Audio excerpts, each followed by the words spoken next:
The Church of Mavis Radio Show, Friday nights at 8 p.m., 7 Central, starring Jeffrey Pritchett with his co-hosts Wham and Jay McNicholas, right here on the United Paranormal Radio Network, UPRN 107.7 FM, New Orleans.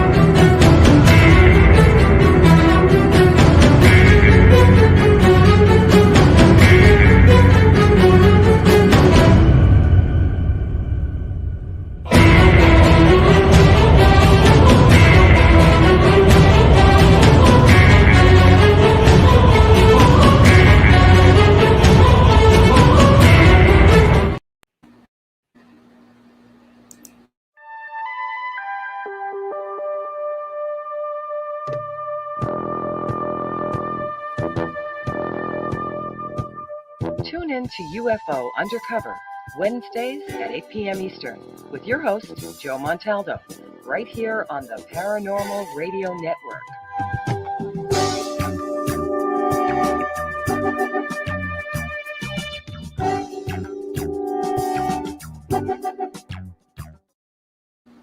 I had enough.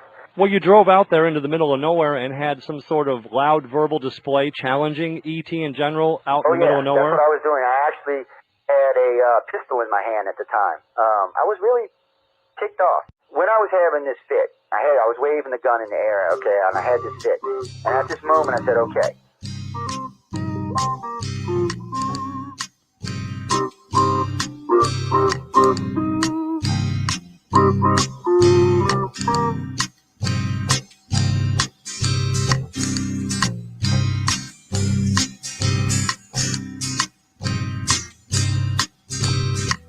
He was a Louisiana man named Montaldo. Folks around called him Six Gun Joe. Worked with ICAR, don't you know? Investigating UFOs. Out for a drive with a gal one night, they stopped to check out the reporting site. When an alien lit right there on the ground, he commenced to throwing his weight around. Now, old Six Gun didn't take too kindly to that kind of thing, especially without Vaseline or anything like that, you know. Seriously. Well, Six Gun looked that critter right in the eye and said, "Any last wish before you die, yo?" Reached for his gun, quick as a twitch, and said, "Fill your claw, you son of a bitch." Now a legend spread across the land about this pistol-waving man. But if you're from space or from Earth below, you don't give no lip to Six Gun Joe.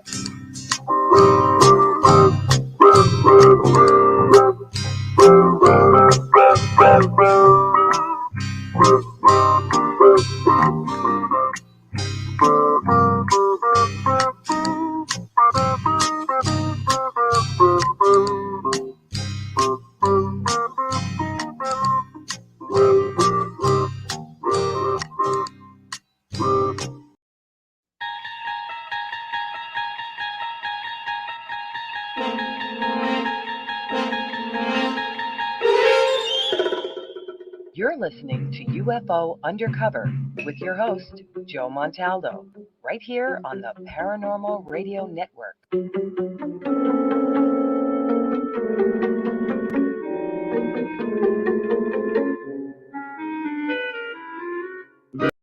Welcome to UFO Undercover with your host, Joe Montaldo. Welcome everyone to UFO Undercover. Hope you're having a great morning, great evening, great afternoon, wherever you are on our big, beautiful blue planet. I've been saying that for, like 25 years now. And it's true. I hope you are having a good time wherever you are on our big, beautiful blue planet. It's a great place. You know, I watch Earth from space all the time. There's several satellites you can watch Earth from. And, of course, the ISS, which allows you to watch Earth from space. I don't know if Chinese are going to let us do it on their space station. Maybe not. But they're wanting to build a space base on the moon, so pretty soon too, from what I understand. So it's going to be interesting. They want to get there before we do. That's what they're talking about today. So there's a new space race. Sort of, because Elon kind of whooping up on everybody. So I got a letter today from somebody saying, "Oh, Blue Origins is fixing to kick SpaceX's ass." I'm like, really? So I wrote to the gentleman. I said, "Why do you say that?" And he gave me this big long speech. I said, "You do know right now, SpaceX is the one bringing back the Blue Origin astronauts, right?" I said, "You know that, right?" He's like, "No." I said, "Oh yeah." I said, they actually shorted their trip. There are people on the trip so they can pick them up and bring them back because they can't get the Blue Origin craft to work. Yeah, it still ain't working. And I said, it's been several months now, like 5-6 months.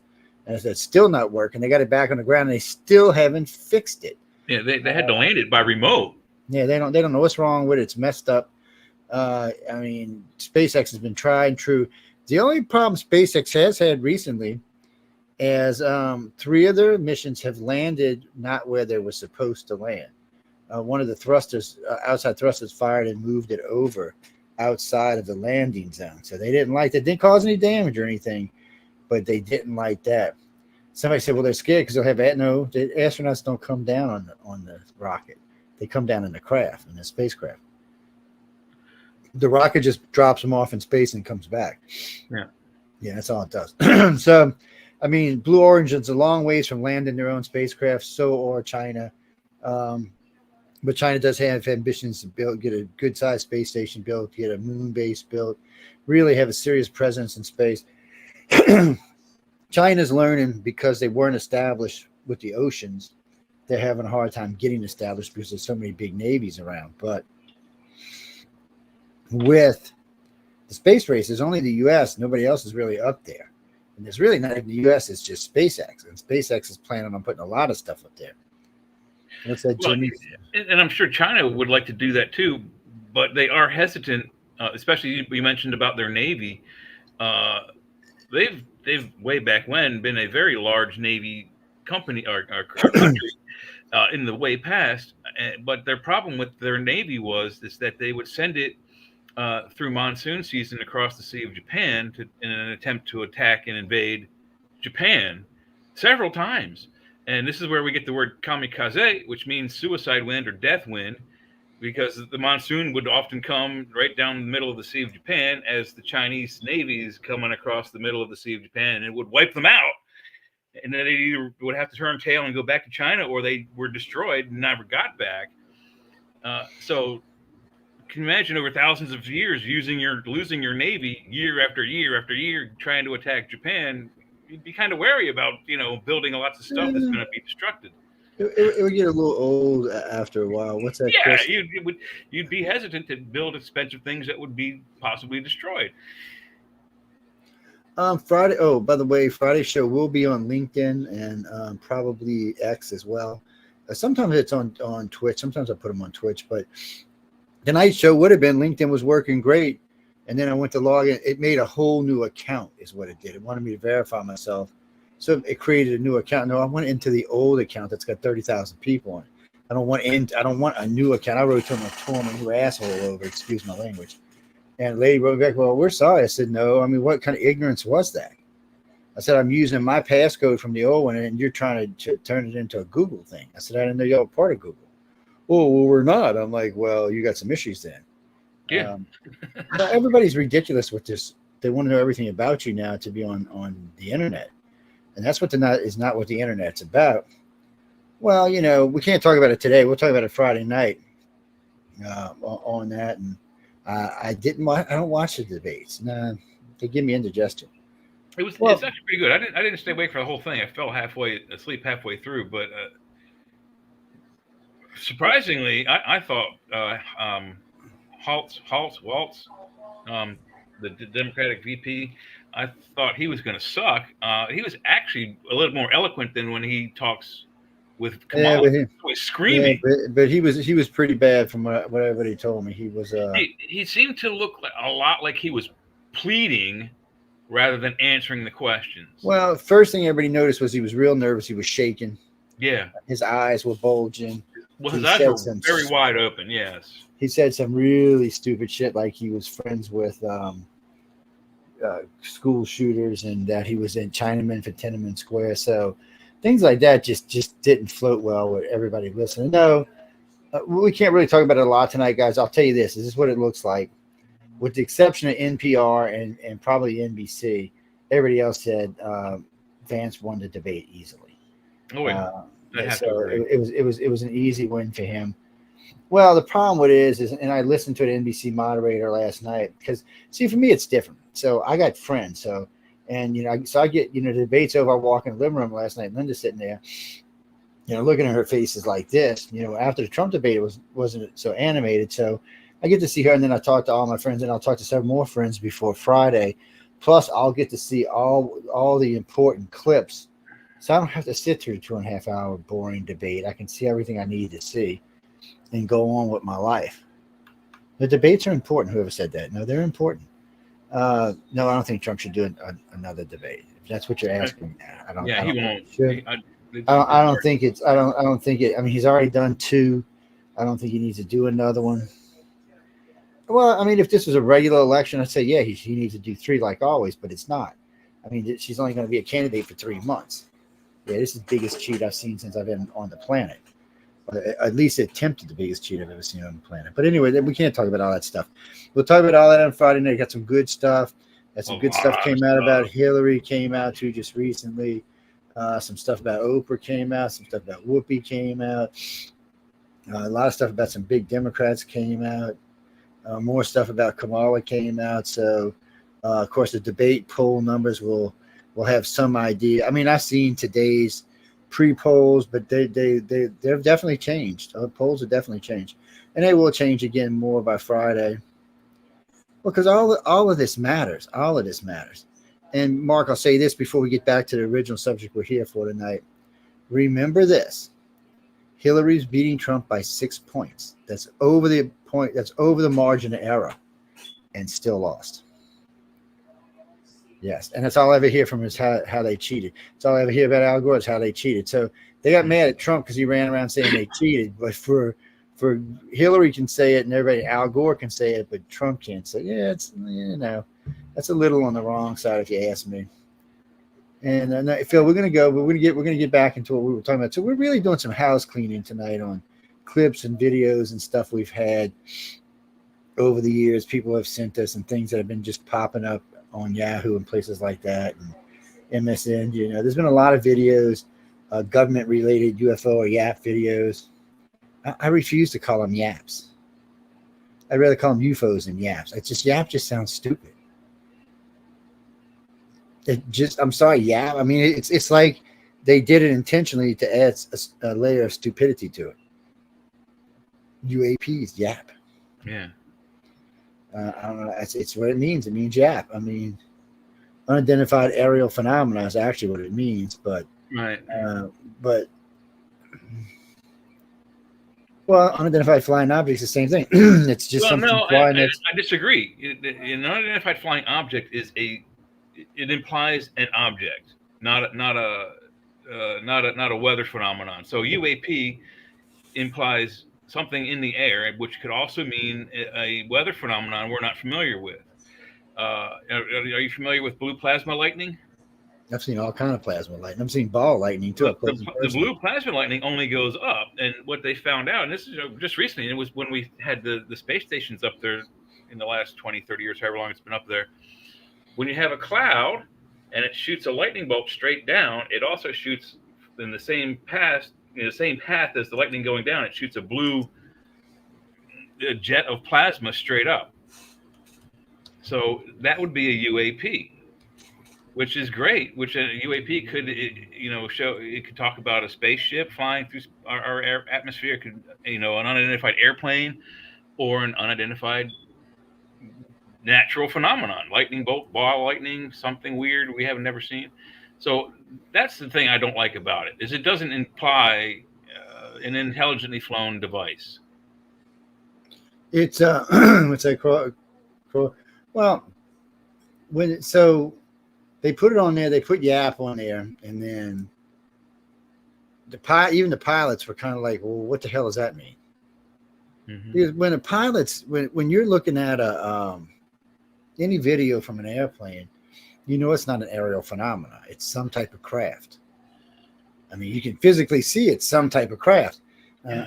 What type of craft it is, who it belongs to, that's what we're asking. But is it a craft? Yes, it's a craft. You can see that it's a craft. Navy pilots, Air Force pilots, Marine pilots, it doesn't matter. Helicopter pilots have seen it. Jet fighters have seen it. Commercial airline pilots have seen it. Mm-hmm. What is cool is when you get satellites have seen them. When you get like a commercial pilot who used to be a fighter pilot, and they've seen them in both at flying fighters and flying commercial. And it's not just pilots that have seen it. People on board ships. On board commercial aircraft have gotten photos of UFOs. Yeah. Oh, there's one floating out right there. I'm pretty sure it's a fake, but the guy's looking out the window and he's videotaping these things on the ground, right? And this thing just pulls up inside and sits over the wing and just sits there riding along with him. And the guy's like, you can just hear in his voice like, oh, shh. But it was definitely a faker one. Yeah, it was fake. You could kind of tell it was fake. Why? Well, sometimes you just get these videos that you can kind of tell that are fake. So you mean the ones the government show? So the ones the pilots were putting out, I have no doubt they're legit. Now, what they're legit of is what the real argument is. It is what type of craft is this? Is this some new Russian drone or Chinese drone or Iranian drone, or is this some spacecraft from what was that, Inner Earth? Yeah, I guess it could be from Inner Earth or from outer space or outer dimensions. What is it? And I guess that's really, really, truly what we're looking to find out. We assume that we're the first incarnation of life on this planet. I don't know if that's a good assumption to make. It's definitely the wrong assumption. I mean, there's been macrobiotic life, or No. I'm talking about us. Yeah, intelligent life, as in the way we are today. I don't think we were. I mean, there's been life. I don't think we were either. The dinosaurs for millions and millions of years. Something had to have evolved to the point beyond, being an animal. So you've got 600 million. It depends whose argument you want to go with. Anywhere from 500 million to 1 billion years of life on this planet. I mean, in plants and animals and stuff like that. So the other guy the other day said it's only been 500 million years. I said, so what you're telling me is there's a great extinction every 100 million years because there's been 5 extinctions. So that kind of signals something. I mean, if that's true, something every 100 million years is killing us. Maybe we should figure out what the hell that is. And try to stop that. Yeah, that's too big of a coincidence, is what that is. We've talked about this on the show many times. If it is something that's exactly 1 million years or 100 million years, whatever it is, whatever the cycle of extinction event is, if it's that accurate, we must be passing through something that devastates the planet, whether it's an asteroid field or an energy belt or a radiation belt. And we can't steer the planet. I know. If we're going to hit it, we have no choice but to figure out a way to survive it. And apparently the 5, extinction events before, if there was intelligent life, something did destroy those ancient buildings, especially at Tiwanaku. Was it a war? Was it a galactic event, a cosmic event? Was it a war on this? But somebody built those buildings that are destroyed. Somebody built the pyramids. So this is what's going to. Okay, wait, hold on. I got shit popped up all over the front of my screen. So it takes roughly about 225 million years for our solar system to orbit our galaxy. Okay, so we start here on part A, and we go all the way around. So 100 million years. 100 million years puts us almost halfway across. 100 million years puts us almost back to start. So if what's happening every 100 million years, what is causing it? Because we're not in the same place each time. So if it was like if it was like 150 million years each time, you could say, okay, it's happening in the same place. But if it's only 100 million years, it means you go 100 million years and there's an extinction. and then it goes 100 million years back around, and then there's another extinction. That don't even sound like it's enough time for life to get fully reestablished on the planet. Now, what was that? Well, no, the dinosaurs lived like 250 or 300. I'd have to look it up to be sure, but I think at least 350 million years. Yeah, good, long. So that means they made it one trip around the galaxy. Eras, yeah, it's millions, hundreds of millions of years for all the different dinosaur epochs. And then there was life before them. Two big features of life before them. Well, no, I mean there was animals. There's some type of animals. They weren't. No, so it looks like we climbed out of the primordial soup. We did our little one amoeba thing, and then we spread across the planet in a variety of forms of life. And since then, we've never gone away. Even though there has been great extinction, we've always seen them come back. But each time it's different. So before the dinosaurs, the type of life here was different. It wasn't kind of based on what life here today is based on. It's like the dinosaurs being cold-blooded. Well, we found that not all dinosaurs were cold-blooded. There's another name for it. They weren't hot-blooded. They weren't warm-blooded like we, but they weren't cold-blooded either. I can't remember the name for it, but it's just part of it, the evolution. Well, because certain places you would live, the temperatures would get so chilly at night that a cold-blooded dinosaur may not be able to move until well after lunchtime. Well, you ever see an alligator living up north in New York City? They live there. You just don't see them most of the year because they're probably hibernating somewhere. Well, allegedly they're they hunt them out in sewers too. So unless you're a sewer which worker, is warm in the sewer, yeah. So it's warmer in the sewer. and they're white from reports because they're not outside. They don't turn green. Albinos, yeah. What's that, Jeffrey? Well, it's weird. So down here in the swamp, you'll notice that certain birds, because of what they eat, have certain colors. There's a couple of egrets that eat on this purple flower, and all their chest and side feathers are purple. It's very strange. You know why flamingos are pink? Mm-hmm. Because of all the shrimp they eat. Oh, well, see, there you go.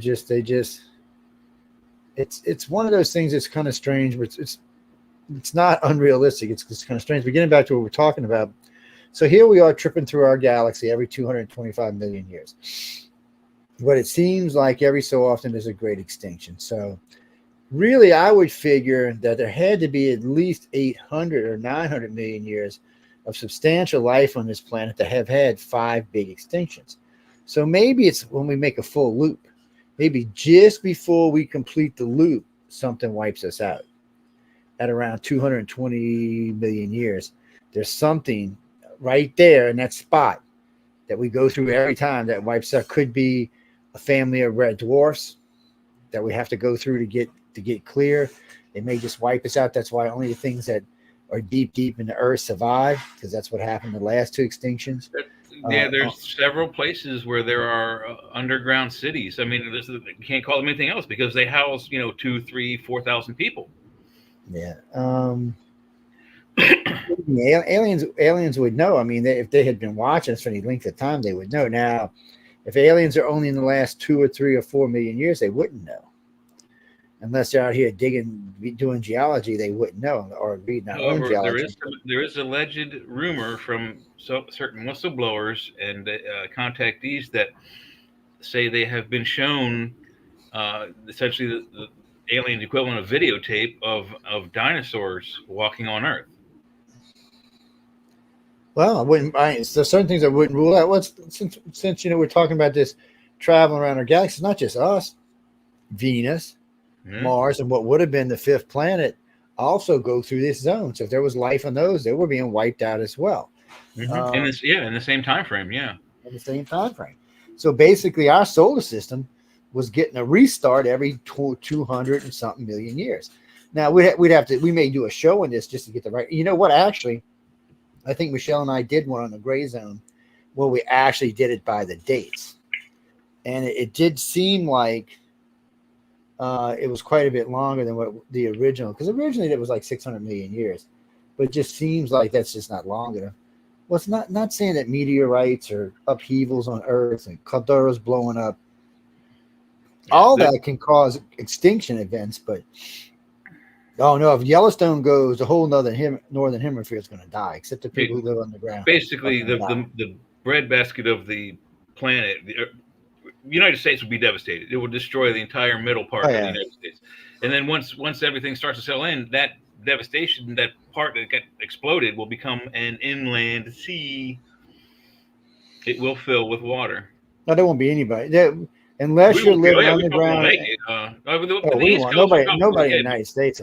Most of us the West Coast, everybody there is dead. But the thing of it is, within 2 weeks, everybody in the northern hemisphere is dead. We'll have gone to we'll be in subarctic temperatures in no time at all. Won't have any time for the food chain to recover. Only the people who have access to military underground bases will survive in the northern hemisphere. The southern hemisphere won't be as devastated. Well, the tropical zone will probably be the best place to be. Well, the problem is with our planet is the equator. So this top of the planet is like this, and this top of the planet is like this. The weather spins in opposite directions. Yeah. So it causes a friction right along right along the equator. Causes a friction. So like radiation would eventually creep in to the southern hemisphere, but it would take a lot longer than just a nuke bomb going down there, because it would get wrapped up around the equator for a while before it actually penetrated to get down there. Unless a nuke exploded on the other side, then it would just be like this side. It would just be caught up in the atmosphere. What do you mean, Johnny? Toilets do spin the other way in the southern hemisphere. They most certainly do. Go flush one. They want in the northern hemisphere, they spin like this. The southern hemisphere, they spin like this. It's not like I make these rules. Let me tell you what. First time somebody told me that was 16. I think that's called the Coriolis effect. If you look that up on Wikipedia, that should explain it. It's the same, and it's the same thing with the atmosphere, like you said. That their clouds go the opposite direction in the sky than they do here.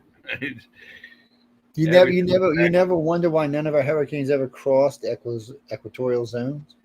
You never hear about a hurricane. Well, if they get near it, they break up. So that's what I'm saying. But you never heard about one crossing it. So that's why, because the winds are unfavorable. They're spinning in two different directions. You got one wind spinning this way, one wind spinning the other way. They'll cancel each other out. So either way, if a typhoon from the south comes north, it breaks up. If a monsoon from Japan goes south, it breaks up. So the reason we're bringing all this up is because we don't know how long aliens have been on this planet, or if we are the aliens. We always talk about alien this, alien that, alien this, but it's a good possibility that we are the invading species. We are the evasive species. Actually, would be a better word. I was going to say, or a transplanted invasive species. We are the lanternflies people. Yes, we are. We're the mimosa trees people. We're the ones that are taking over.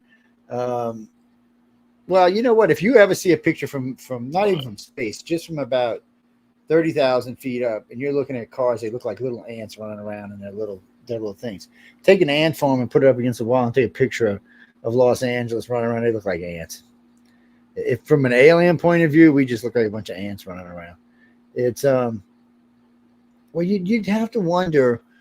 So even if the aliens are responsible for us, for helping to create the race that's here today, they're not responsible for the 8 billion of us that are here today. So 8 billion of us on this planet, is that sustainable? Well, it's sustainable up to, if I remember the food thing right, was 26 billion. And there was only two ways to do that. One, you'd have to convert the entire South American continent into farmland. And most of Central America and half of North America into farmland. And you could feed, I think they said 26 to 30 billion people easily. And somebody said, well, but we'll cut all down and kill oxygen. Well, see, when I was young, I was dumb like that. I thought oxygen came from the rainforest. That's not really what happens. The rainforest scrubs the oxygen. Most of the oxygen comes from plankton in the ocean. And volcanoes. About 80-something% comes from the plankton. So now you go screwing up the convection currents and screw up the plankton, we're going to all die. Yes, we're going to all die. So I don't know if you could put enough trees on the planet to produce enough oxygen for 8 billion people. I don't think there's enough room. I think we'd all have to live inside a tree or something. Or underground. Yeah. So, well, there's only a few ways that we know how to make oxygen right now. We're working on that. Right? Something we're working on because we have spacecraft that we're trying to create oxygen. We know, by using hydrogen and water, we can produce oxygen. We know that by stripping away one of the atoms. But well, the hydrogen cell battery, which we've talked about on other various shows, it produces ozone or O3, three oxygen molecules combined, and you can use that in a process to make. And I think part of the sub process of that battery is that it creates water. Not potable, but it's water. You can clean it and then drink it. That's hydrogen cars produce water. That is their bad side. Speaking of that, have you seen some of these lithium batteries blow up? These things are wickedly bad. Oh yeah, no, they spark and they make all kinds of noise before they. Oh man, they were showing this 18-wheeler with the flames shooting out 10 feet on each side, 10 feet above it. I've just seen the cell phones explode. That's it. Well, the cars do the same thing to cell phones, to explode and catch on fire. What you up to, Leah? Trouble? Causing trouble? Smacking people around? You driving? I'm in a vehicle. I'm not driving though. Oh, okay. She's pregnant with like 8 alien babies. Oh no. Might be 9. It's hard to always see all of them when they're all in there crammed together like that. No, but anyway, getting back to what we were talking about. See, all of these things are what has us here today as humans. But when you stop to think about all these extinctions and how we go around our galaxy every 225 million years, you have to wonder what's triggering these extinctions. And is life on this earth just on rented time or on borrowed time? Or in a million years or 5 million years or 25 million years, are we going to hit this spot and poof? Well, think about this, Joe. It's our solar system isn't just 9 planets. If you look at all the moons, it's probably more like 300 or 400. Oh yeah, plus all the ice out the cloud. Yeah. So if it's happening to our solar system, it's happening to every solar system in this galaxy, which means every solar system in this galaxy is getting the same reset. Or they've advanced to a level where they can, whatever it is.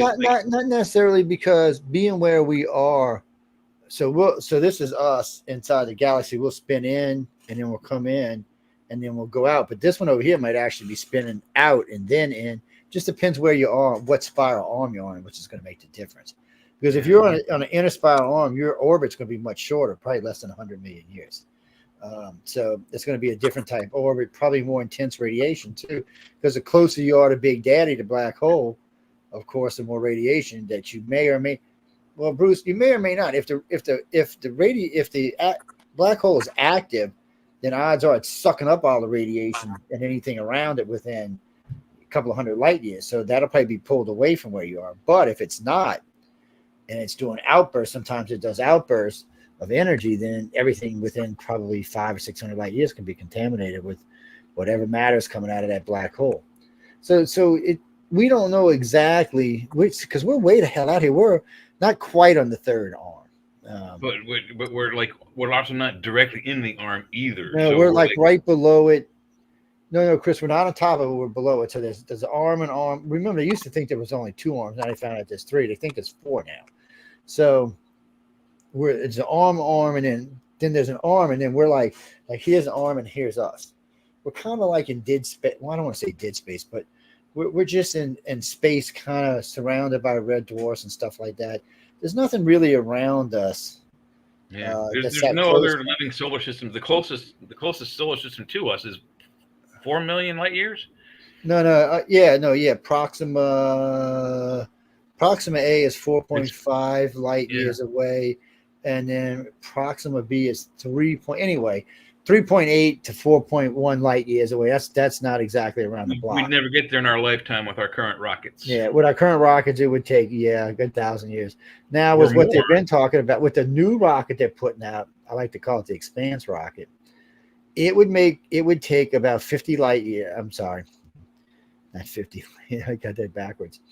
So it could probably get to Proxima in about 16 light years.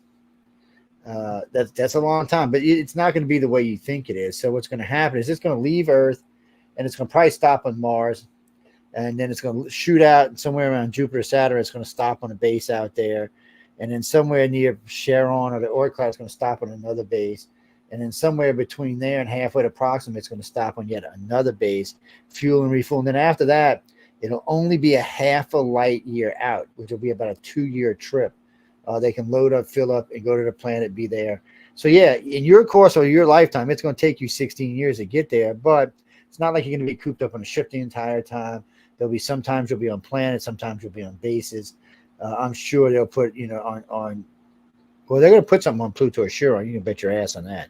But they're also going to probably put something on Io or somewhere on one of the other moons that are less hostile to us. No, Titan's pretty hostile. A base on Titan just doesn't make sense for us. It's a nasty, gassy, screwy planet. Yeah. No, Europa or Enceladus, something that has a solid something surface. like that.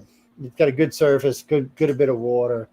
There's lots of water. This water also a good thing to have, and the possibility that there's life there could help, especially if they're how humans are. If it's edible, we'll shoot it and kill it and cook it. Oh, I see our friends at NASA are covering shit up again. So Milan JPL let a picture slip.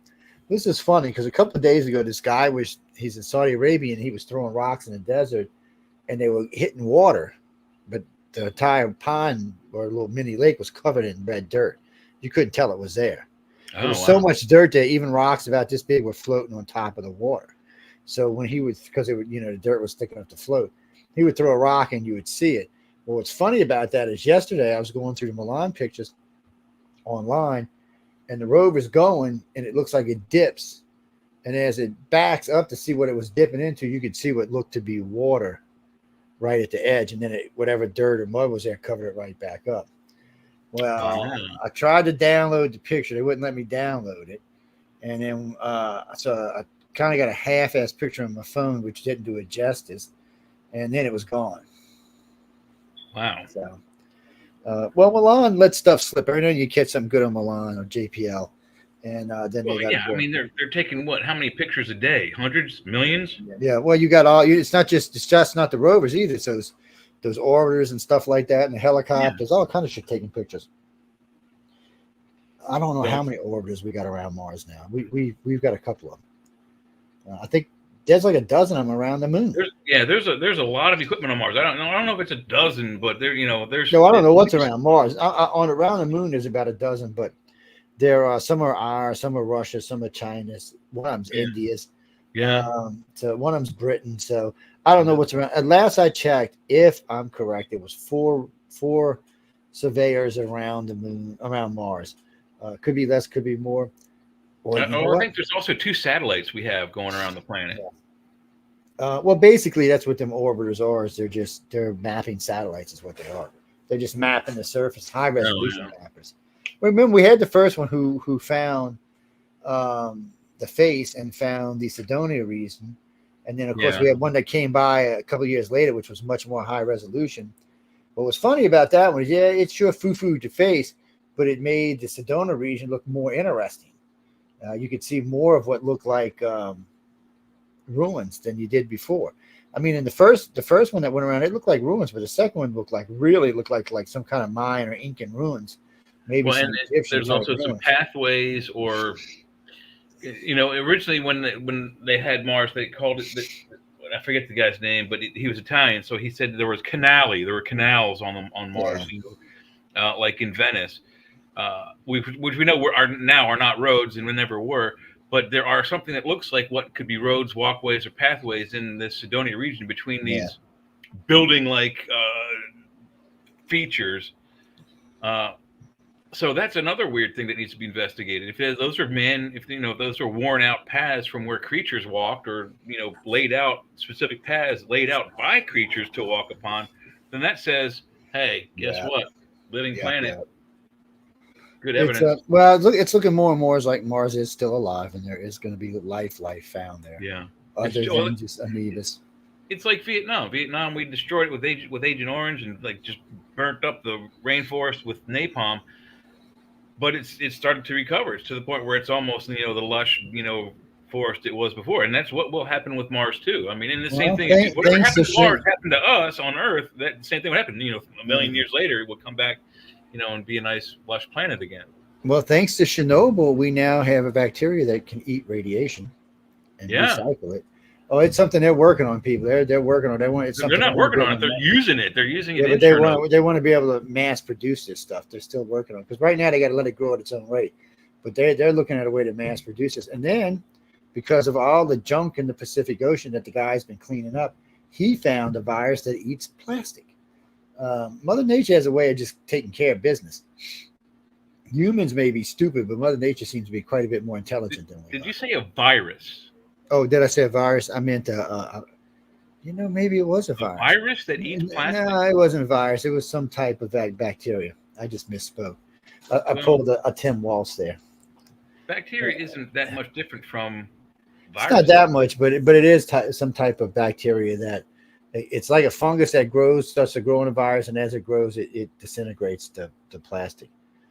And what's cool about it is it takes in the petroleum products into itself, and the stuff that's released is not harmful to the ocean.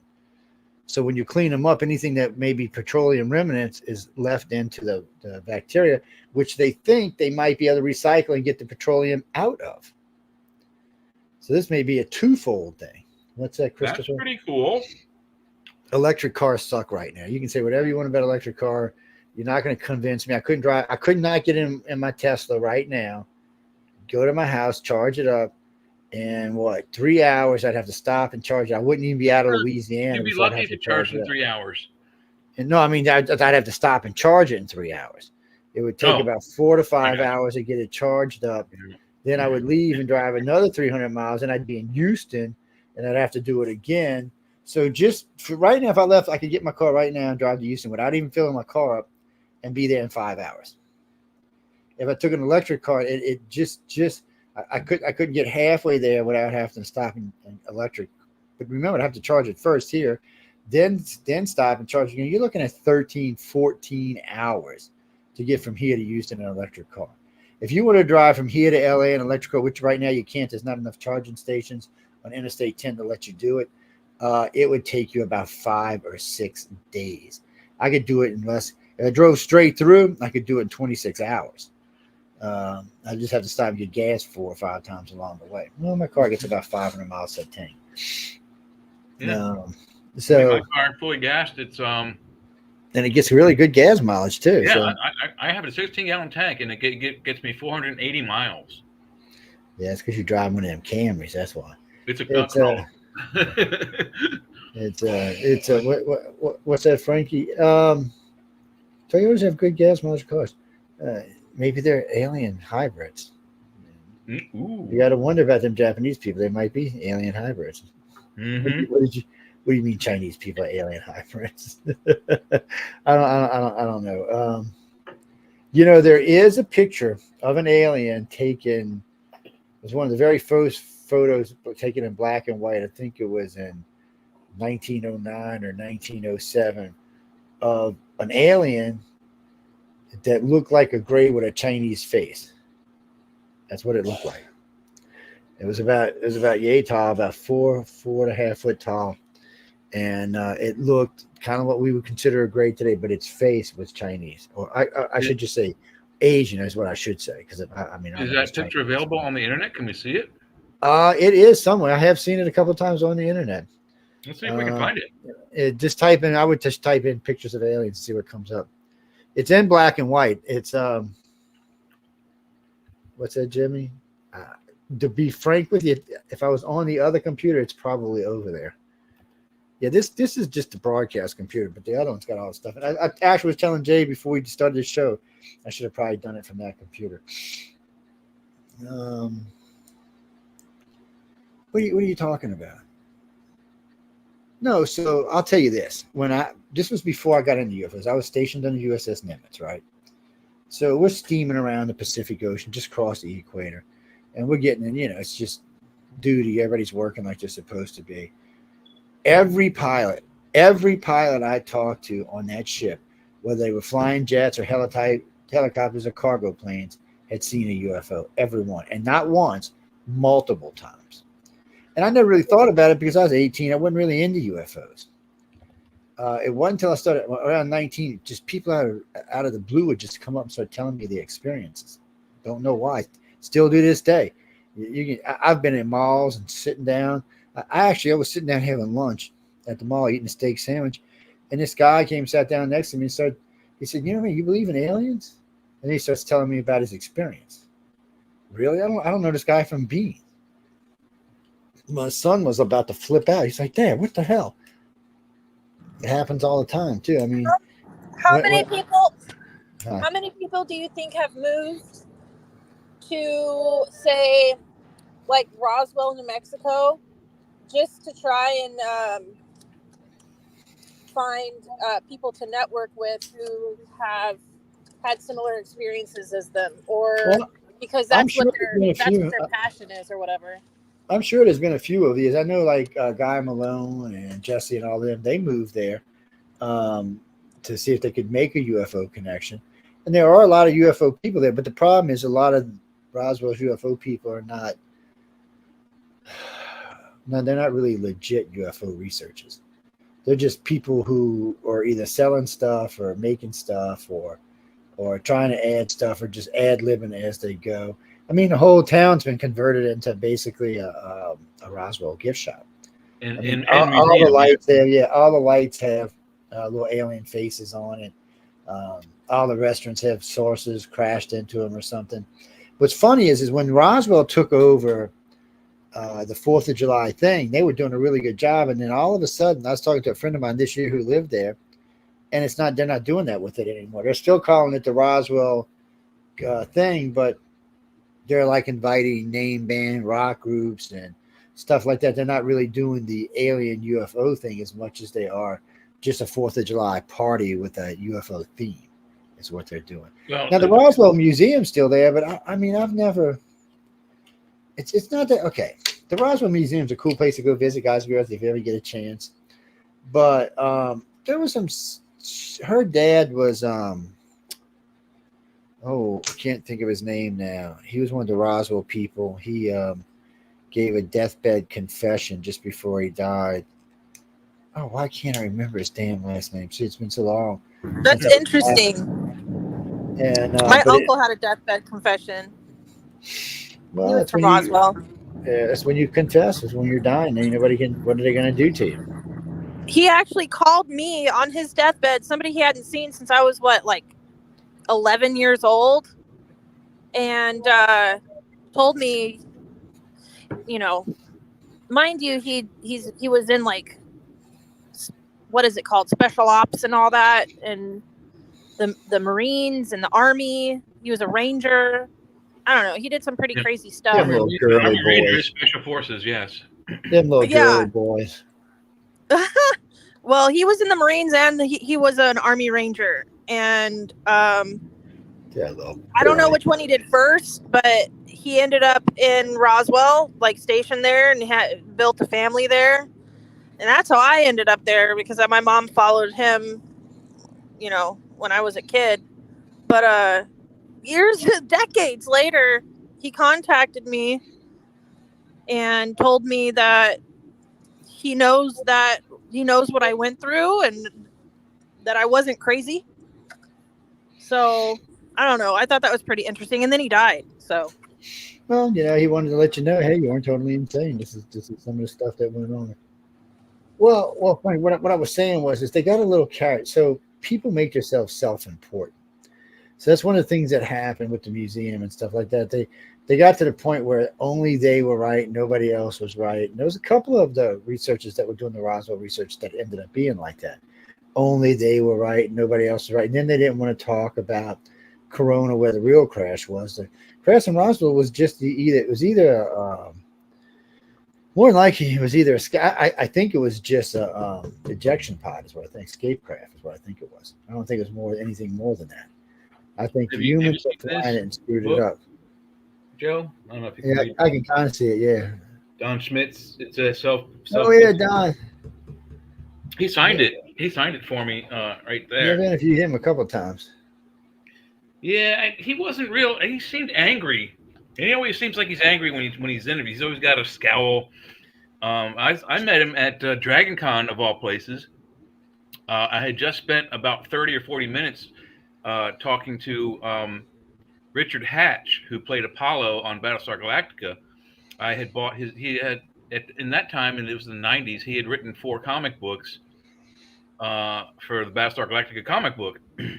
So I bought all 4 copies that he had written, and he signed all 4 copies for me. And we just talked for about 30 minutes, and no one was sitting at his table, which is weird. He was a very nice, famous guy. I turn the corner and I see Don Schmidt, and I'm like, I recognized him right away because I've been researching since before he was. I've been doing it just, as a civilian, just a, dumb kid looking into it. But I walked up to his table and I started talking to him, but he just seemed really pissed off or just having a bad day, whatever it was. So I bought his book. He signed it for me, and I talked about 5 minutes and realized he didn't want to talk. So I skated. He was like that. He was also writing with somebody else for a while. I forget his partner's name, but they wrote several books together. But there was a rift. Yeah. Well, because see, the problem with Roswell is there's too many conflicting stories, and without Corona, you don't really have a Roswell story. You've got probably an escape craft that came down because it shredded into pieces. I mean, there was really nothing left of the craft. It just shredded. It impacted the ground and blew. I mean, that just doesn't sound like any kind of real spacecraft to me. Well, but if it was an escape pod or an escape that craft, escape pod makes total sense that it broke but apart. there was no creatures found or bodies. At least there was 3 found. No, there was 3. Not at that site. No, yeah, no, and so no. So at Mac Brazel's ranch is where the escape pod came down. There was 3, I think, found, or maybe 4. Depends who you talk to, but I know there was at least 3, and 1 was alive. The other 2 were dead, and 1 was alive. Somebody said there was 3 dead and 1 was alive. I know a good friend of mine, D. Andrews, talked to the nurse. Yeah, so no, there were actually 3 crash zones. One, we'll just call the Brazel site the Ricochet site because that's what everyone calls it. But there was a crash of a craft either on base grounds on Alamogordo base, or crashed within what's the other lab over there? There's three top secret labs over there, all by Alamogordo. Well, it was either landed on White Sands, Alamogordo, or I think it's Sandia National Laboratories. It landed on one of those 3 properties. One of the things that was found. The other one is just outside of those bases and between Roswell and Alamogordo. And this is the one that the young lady, I think her name it wasn't Proctor, Ray maybe, but she's dead now. She always got very emotional when she spoke about the event.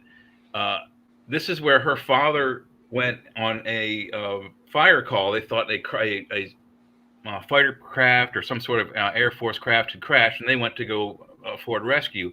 When they got on site, they saw a disc-shaped vehicle with a gouge in it, 5 beings, 4 dead, 1 quivering and about to die, which then was shot by a soldier, and 1 that was alive and stayed alive for a year, or maybe it was 10. I don't remember. I think that might have been the one that lived for 10 years. Then there's the Ricochet site, Mac Brazel's site, which started the whole event or started the phenomenon.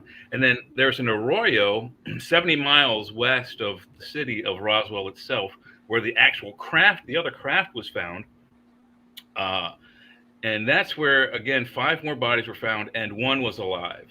And of those 2 that were almost fully alive, 1 I think lasted a year, and the other one was stayed as a hostage for 10 or 11 years before he died. And then that same species gave us the guy who was called J-Rod.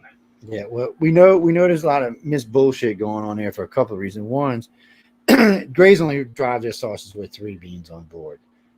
So we know there wouldn't have been any more than 3 Grays. This was a different species of gray. There are 5 different ones. There's only 1 species of gray. They might just be just like the reptilians.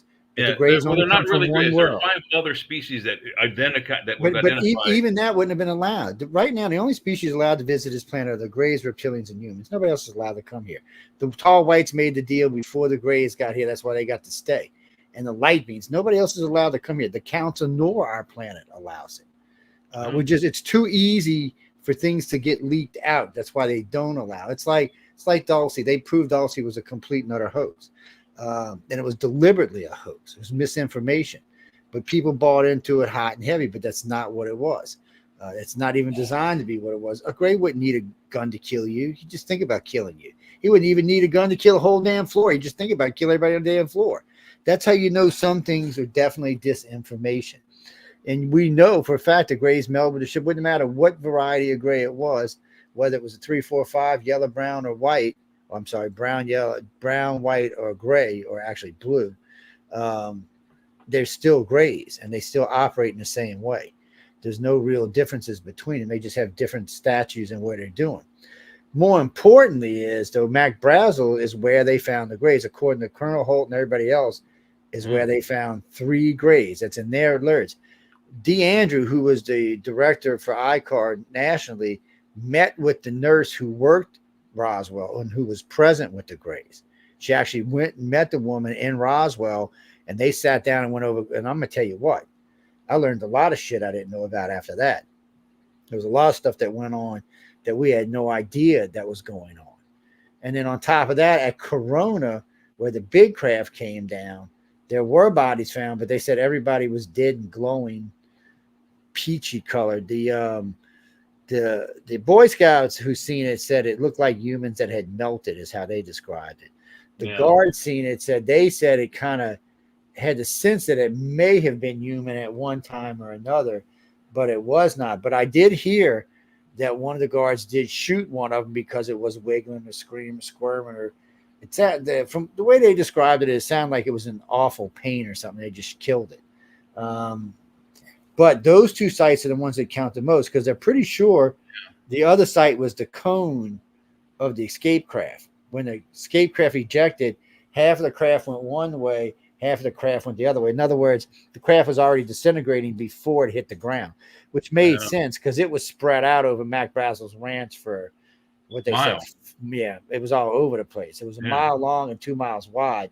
No, so, it was half mile wide and 2 miles long. So it was that's what it was. 2 miles long, half mile wide. That's what it was. Yeah. And it was spread out all over the place. But that's where they said they found. Well, it was not just spread out. It was stuck in bushes. It was, under it was rocks. Everywhere. It was. Oh, well, they said they found something like that Longo digging around out there. But when I talked with Colonel Holt about it, he said that, look, this is where he was adamant about the other site. Whoever was flying the craft were humans, not Grays.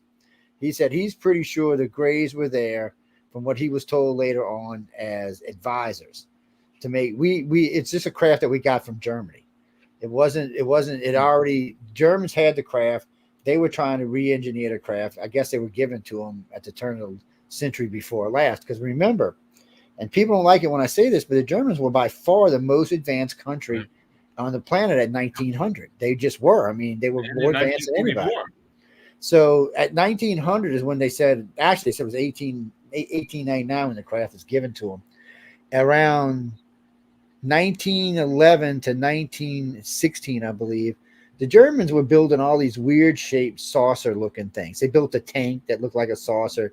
They built a couple of planes that they tried to fly that didn't fly. They built a boat, but they built 6 or 7 prototypes of what we would call saucers. Later on, when Hitler took over, the Luftwaffe tried to build a jet shaped like a UFO, which was, of course, was a failure because they had no idea how to make it work. Even though they had regular jets that they had just started putting into service. The V2 rockets had jets on them. Yeah, and they had came up with a fighter jet, but it was too late in the war. I think there was like 3 or 4 of them, and there was no way they were going to make a difference. They had pretty much lost at this point. Hitler may have even killed himself at that point.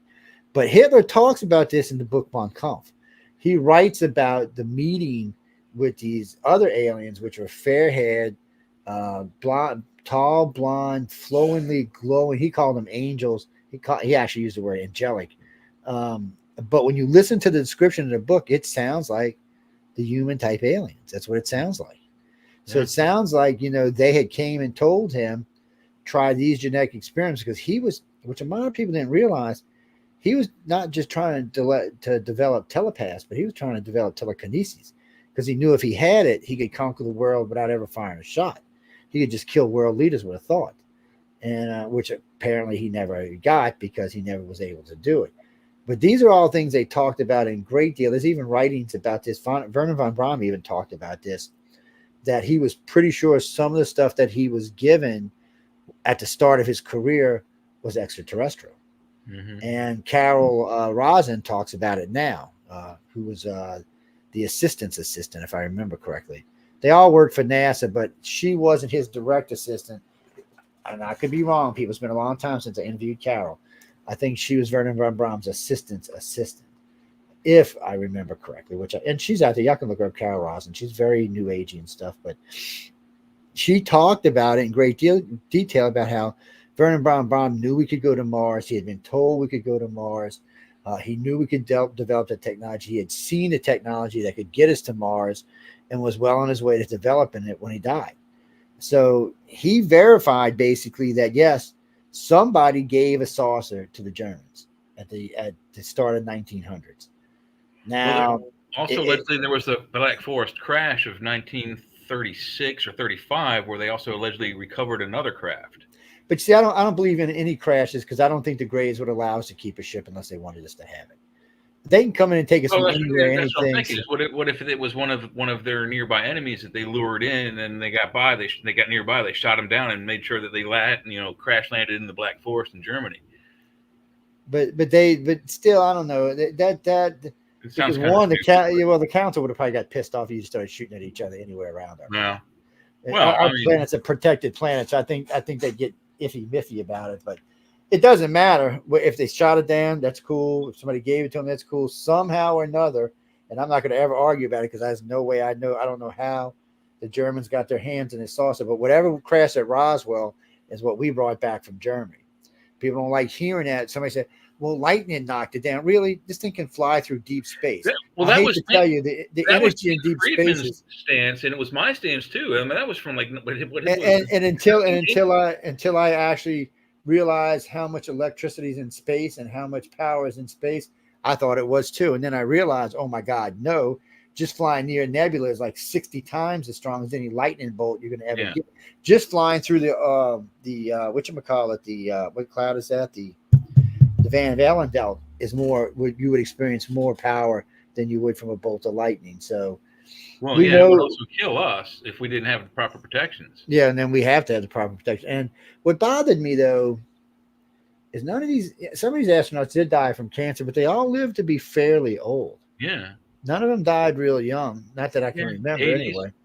80s, 70s, 80s. So, and a couple of them had been in space a few times. Well, Jenny, a lot of them flew underneath the Van Allen belt. So, like the Mercury and Gemini missions never crossed the Van Allen belt; they were under it. Van Allen belt's not. It's a little further out in space than what you realize, but they didn't go through it. But Apollo had to get to the moon. Yeah, and a bunch of our satellites have to get to where they are in stationary orbits. Anything can be shielded against. See, the Van Allen belt, it's a short trip through it. So as long as you're not hanging out in there and you've got proper shielding on and you have your suits on, you're probably not going to really get exposed because you're not in it but a few seconds. But going from here to Mars is different. I mean, right now, without the new technology, we'll talk about them in a minute, but without the new technologies, it's a 7-month trip to Mars through space that is filled with radiation. Now, granted, the further you go out in the solar system, the less radiation you're getting from the sun because it's weaker. But there's radiation from a lot of other sources in our solar system. Yeah, and there's also gravity and magnetism. And there's all kind of nasty stuff that you got to play with. So, what's that, Kimberly? What do you mean I sound sure about Roswell? I'm pretty sure about Roswell. Well, D. Andrew knew more about Roswell than even Stanton Friedman admitted this, by the way. So we had done a bunch of interviews with Stan, and Dee had been doing interviews with him, and we were all on one night talking. And Dee started telling Stan what she knew, and Stan stopped and said, I think you know more about Roswell than I do. They became good friends after that. The only problem Stan had with me is I told her I thought Kathleen Maldron was full of you know what. And that Betty and Barney Hills that's not how the case went down. I only got on Kathleen Maldron's ass because she changed the story. She changed the parameters of the story. She added video things and all kind of other stuff, and that's not what the Hills said. I think she was responsible for the stain on Betty's Yeah, dress from that event. and then she said that they found the star system. How they find star system without a point of reference? That's an impossibility. Well, so I know that story because I was following that story when that actually went somewhere in the 80s. So what happened was she drew in the 70s. She drew a star map with, like, as she described it, with trade lines or trade routes from one star system to another. But they couldn't identify the stars in the star field that she drew. And then somewhere in like 82 or 84, around there, obviously the computers had come out, the home computer types, and some guy built a star mapping program on the Apple computers that would allow them to like roll our star system back so we could see what the stars in the sky look like in Egypt in 2500 BC while they were allegedly building the pyramids, right? So they did that with her map. They put her map into this guy's computer, and what they found out was that it wasn't from Earth looking at the stars. It was from another solar system looking at Earth with other star systems that they would frequently travel to. And that's how they allegedly found that it was the Zeta Reticuli system. They're not sure what system. It's an ABC system. So was it the A star, the B star, or the C star? They don't know. But it's from Zeta Reticuli's point of view looking at our section of the universe. Well, see, that's the problem with that, though, is when you overlay it into the known galaxy, it could be, I think they said 76 different systems. So the problem with when you try to map stars is there'll be more than one completion set. There's so many stars, as you turn them, you can find the same set. So if you're looking this way and you're looking straight on and you've got it, and you keep clicking until it stops, all right, you've got it. But then you can click it all the way like this and have it again, which makes it an entirely different system. Actually, NASA's the one that went over that. I hadn't paid much attention to it because I knew the stain on the dress was a bunch of crap, and I knew the things in the car was a bunch of crap because I had heard them both speak about it. So I was a little confused about that. And then when you listen to what Betty says about the aliens and where they were, she said that they never actually pointed to a start point. She was never given the point to start or the end. She just said that these 5 stars and these 6 stars and these 3 stars were part of the constellation, but nobody said who's, when, or how. So that was just left up to the imagination. That's what the real problem what it is. See, I don't doubt you can't find a map for anything. When you're talking about the heavens, I'm pretty sure if you fiddle around with the stars long enough, you can find multiple points. So that's always bothered me because that's why I always tell people, when you hear something like that, go back and look for the original interviews, because the original interviews say something different than what that said. According to Barney, they had no idea, and the aliens didn't want them to have any idea. And remember, Barney was a contactee, not Betty. Betty was not a contactee. She used to get so mad at me when I'd say that. Matter of fact, she had some of her henchmen come after me a couple of times. Well, because it's true. So this is not that hard to prove. So Betty was just an ordinary woman, ordinary chick, who really had no scary things when she was young or any of that kind of stuff. Barney, on the other hand, had been seeing psychologists since he was 6 because he was seeing things coming in his windows, things bringing him to his walls, his words, not mine. So somewhere along the line, around 7 or 8 or 9, he was introduced to an Air Force person, at the time was a lieutenant commander, who he knew his entire life and actually used to live next door to him, who was a colonel. He actually had a colonel living in the house with him. He was friends with 2 other colonels. Colonels, people, in case you didn't know, but the next step is a general or a brigadier general, actually.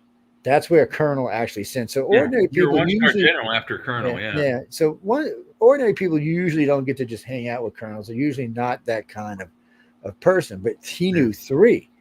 And he was a postman who was married to a white woman who got invited to the White House in 68, 69.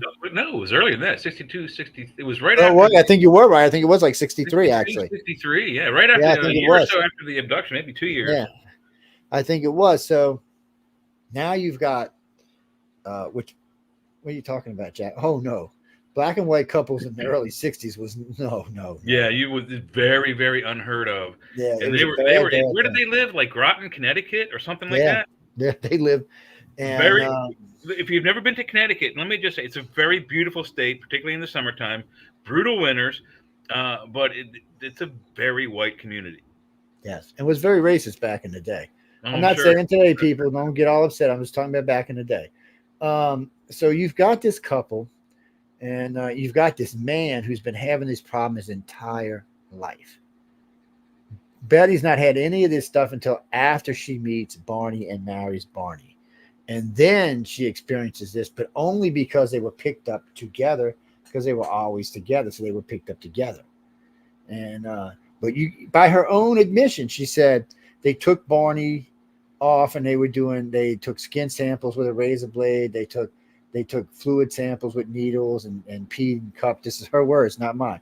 And y'all go look these up. There's a bunch of interviews in the late 60s and early 70s they did on AM and FM stations around the United States. And a lot of these are still available somewhere on one of these computers. I have them along with the hypnosis tapes.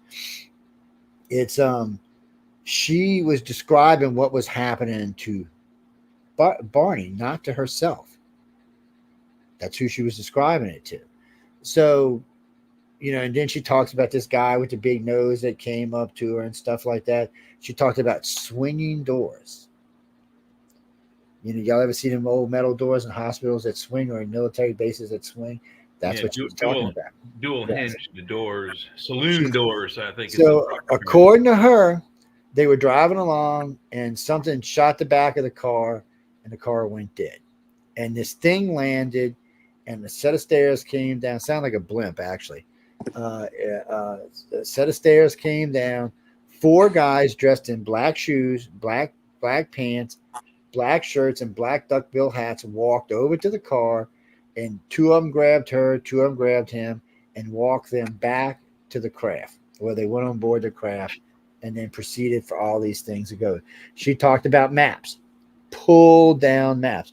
Now, what's her name?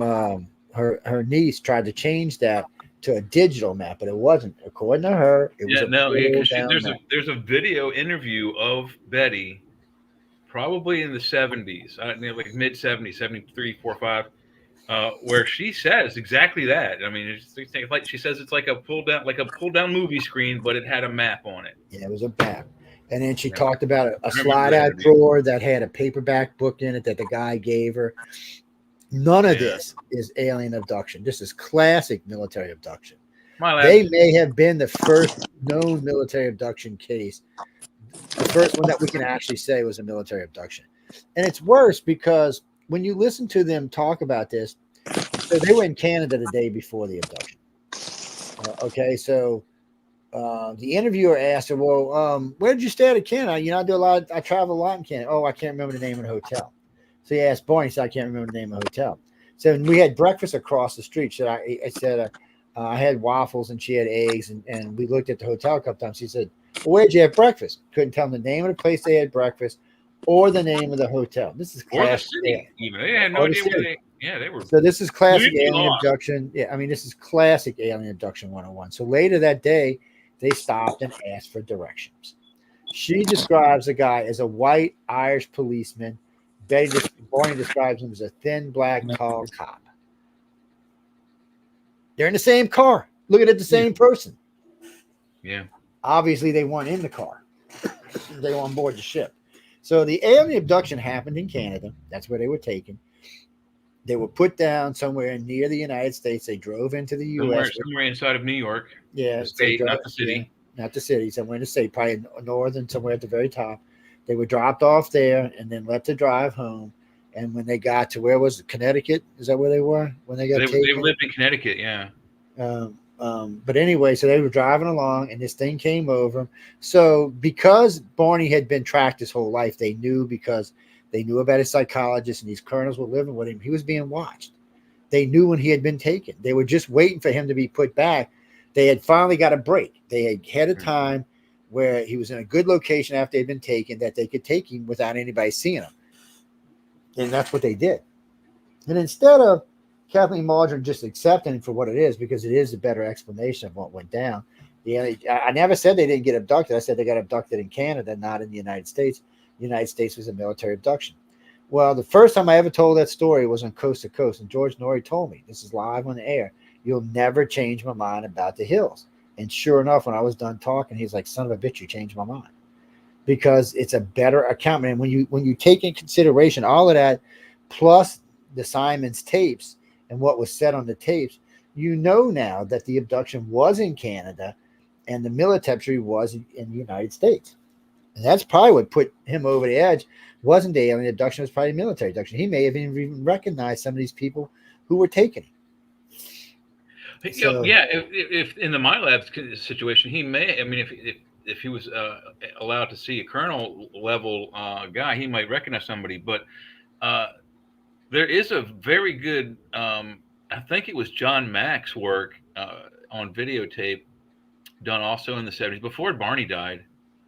But they hypno-regressed Barney, where they asked him specifically about the 1961 event that made the news, and the things he said were completely different from the things she said. At least because I think she was only and I never put two and two together. Kudos to you, Joey, that you put this together. I don't know how you would have found this. This is good investigative work, but. The audio tape and the videotape of him being regressed and the images he sees, I mean, he really loses it. I mean, he starts to. Yes, he does. He loses it. Really, I mean, like a little kid scream and cry. And I don't know who the regressor was. I don't think it was John Mack. He was in the room. No, it was Dr. Simons. Did the regression on both of them, on Barney and Betty. But the Betty stuff is all quiet and laid back. It doesn't even sound like she was under hypnosis. Barney was under hypnosis. But you want me to tell you how I figured it out? Yeah. Because there was 3 sets of memories in the regression, not 2. The breakfast memory was the trigger memory. Yeah, the breakfast, that's exactly what it was. It was a trigger memory to let them know something had happened. And then, of course, there was the cover memories, and then there was the original. There was the original memory, the cover memory, or I should say the trigger memory, and then the military abduction memory was the last one. So you had an alien abduction, and there was a solid memory of there. And then E.T. decided that, look, we're going to do some layover over that. We want these people to remember to an extent, but we're going to do a layover. And then, of course, Uncle Sam picked them up. They had no choice but to install yet another set of memories to try to cover up what they had done. So they ended up with 3 different sets of memories in their head, in his head, not in Betty's head, in his head. So when I heard it, I was thinking, I'm hearing something's wrong here. Because it took me a little while. I'm like, well, I can understand the 2 sets of memories, because, they did the original memory wipe and then they did the trigger memory. So there's 2 sets of memories there. It's I can understand that. And then the 3rd set kept bothering me. And I said, well, that had to come from an outside source. And then I remembered the Simons tapes, and I called all kind of friends. And then somebody sent me a set he had on his computer, and I sat there and listened to him. I was like, holy shit. Because like the one you're talking about where he's screaming, because he's screaming. Yeah. I mean, he's absolutely losing it. He's not acting. Yeah. So you have those memories. Those are the original memories, the cover memories. So there's his memories, the cover memories, or the trigger memories, which we should call it proper. Well, ladies, I'm bad about cover memories, but it is trigger memories. So there was a trigger memories, his original memories, and then, of course, the military abduction memories. So if there wouldn't have been a MILAB case, it would have only been those 2 sets of memories. It would have been his, what happened to him, and how it was covered up. But there wasn't. There was his, how it was covered up, and then how there was another set of memories that happened to him on board that ship. And that ship was not a alien ship. That was a human ship. So it was crazy, people. It was what it was what it was. And then the more I listened and the more I went through it, and then, after I went back and listened to everything and all of the interviews I could find and heard about, they couldn't remember where they were in Canada. They couldn't remember the hotel. They couldn't remember the restaurant. They asked somebody for directions. It was 2 people, different people. That let me know right there they were probably on board the ship at that moment. That's where they were. Well, so here's some clarification, because spit it out there, baby. Did they take the whole car into the spaceship? Yeah, I'm pretty sure they did. And it ain't the first time I've heard that they've done that either. Wow. I've heard them take So- your boat, your car, What- your dog, for that matter. Yeah, they take your pets, Would they use like a transporter? I guess, or something along those lines. They just pop it into Would the they have ship to and go. disable it, come down low, hit it with a tractor beam, or have one of their, Well, I would think, and this is a guess, but I would think it's whichever aliens was. I would think the Greys could probably just beam the damn thing up. Yeah. But I would think the humans and reptilians probably use some type of tractor beam type technology. Or they'd have to come down and or physically, something. roll it Yeah. into the back of And the. that's possible too. They could have just landed a craft and had damn thing drove into the craft. You can't even rule that out at this They point. could, yeah. There's possible they could, with nano robots or something, take remote control of the vehicle. Because I would think, you could leave the vehicle on the side of the road, but then you're risking that the vehicle ain't there when you come back. Yeah, someone could find Or it. it's looted or it's destroyed or something else. So I think they just took it. Plus, if somebody finds it, and then it could instantly be a missing person problem. Oh, we found this car abandoned on the side of the interstate. It belongs to such and such, and they haven't been seen in hours. Then it becomes a missing casing. So, and besides that, we've heard more than once because, like Gia, so she got took and right outside of Albuquerque, and she remembers it. And she remembers her dog being with her, and then they put her dog out, and she remembered, kept going, "Where's my car? Where's my car? It's the only thing I have my name. Where's my car?" He said, "Don't worry, it's with us." And then she was in Albuquerque. She woke up in the morning, parked in front of her house in Scottsdale, Arizona, with her car parked. She was asleep in her car. In Scottsdale, hours and hours away. Hours away. And wait, it gets better. She called me. We were talking on the internet, and she said, "I can't find my fucking keys, Joe. I don't know what's going on." I said, "They're underneath you. It's underneath your chair, your computer chair." And sure enough, she looked down, and they were underneath a computer chair. And I told her, I said, "Next time you get abducted, don't wear them holy pink underwear." She didn't talk to me for 4 days afterwards. She said, "There's no way you could know that unless you've seen it." I said, "Obviously, I've seen something." But it was freaky weird. I just consulted the infernal Google machine, and she says 407 miles between Scottsdale, Arizona, and Albuquerque, New Mexico. So you're just sleeping that entire trip. At least a 6-hour drive if you drive the whole. At least. Yeah. So I mean, and they're not the only case like that. And then we've got cases like where people would wake up and they would call me and say, "Joe, I got sand in my car." I'm like, "So?" "Well, I live in the city, Joe, and it's beach sand." I said, "You didn't go to the beach?" Like, "No, I ain't been to the beach in like a year, and there's beach sand in there or other stuff." And then, so I started, we had about 30 of these, 40 of these cases at one time. And then MUFON started sending me cases after I left. And I said, "Well, you know what?" I said, "It was about 150, 160 people." I said, "I want y'all to start tracking your mileage. Clear your mileage thing out every day and write your mileage down." All of a sudden, we started having cars with 200, 300 miles on them.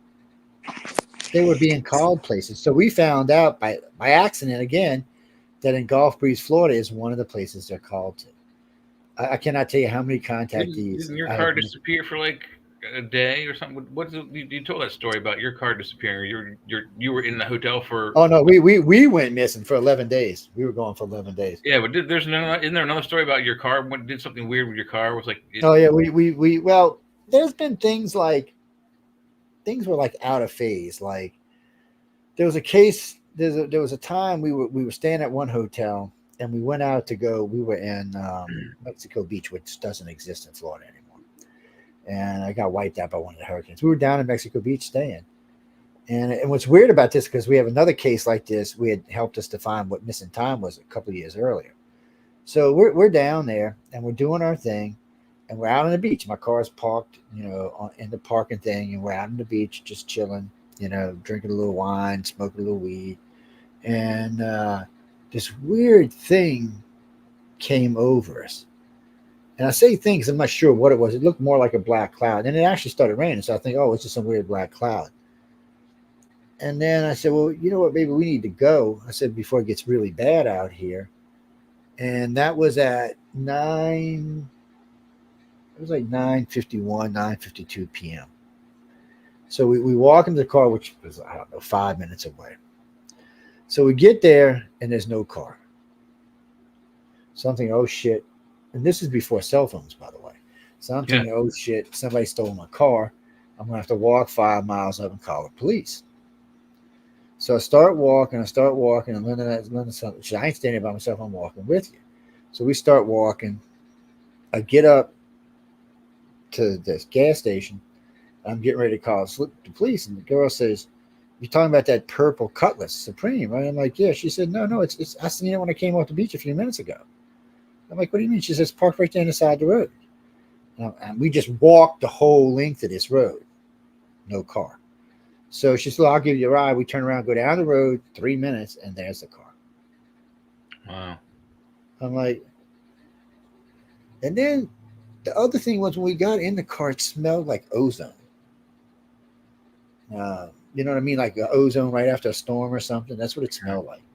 It was really, really creepy, really, really weird. Neither one wanted us to be hypnotized after that. But it was the same with the couple who were staying at the Golf Breeze Hotel right across from the base. They left their hotel at 10 minutes to 11 or 15 minutes to 11. It's on tape. You see them leave. They drive up to the Circle K. Actually, it was a 7-Eleven.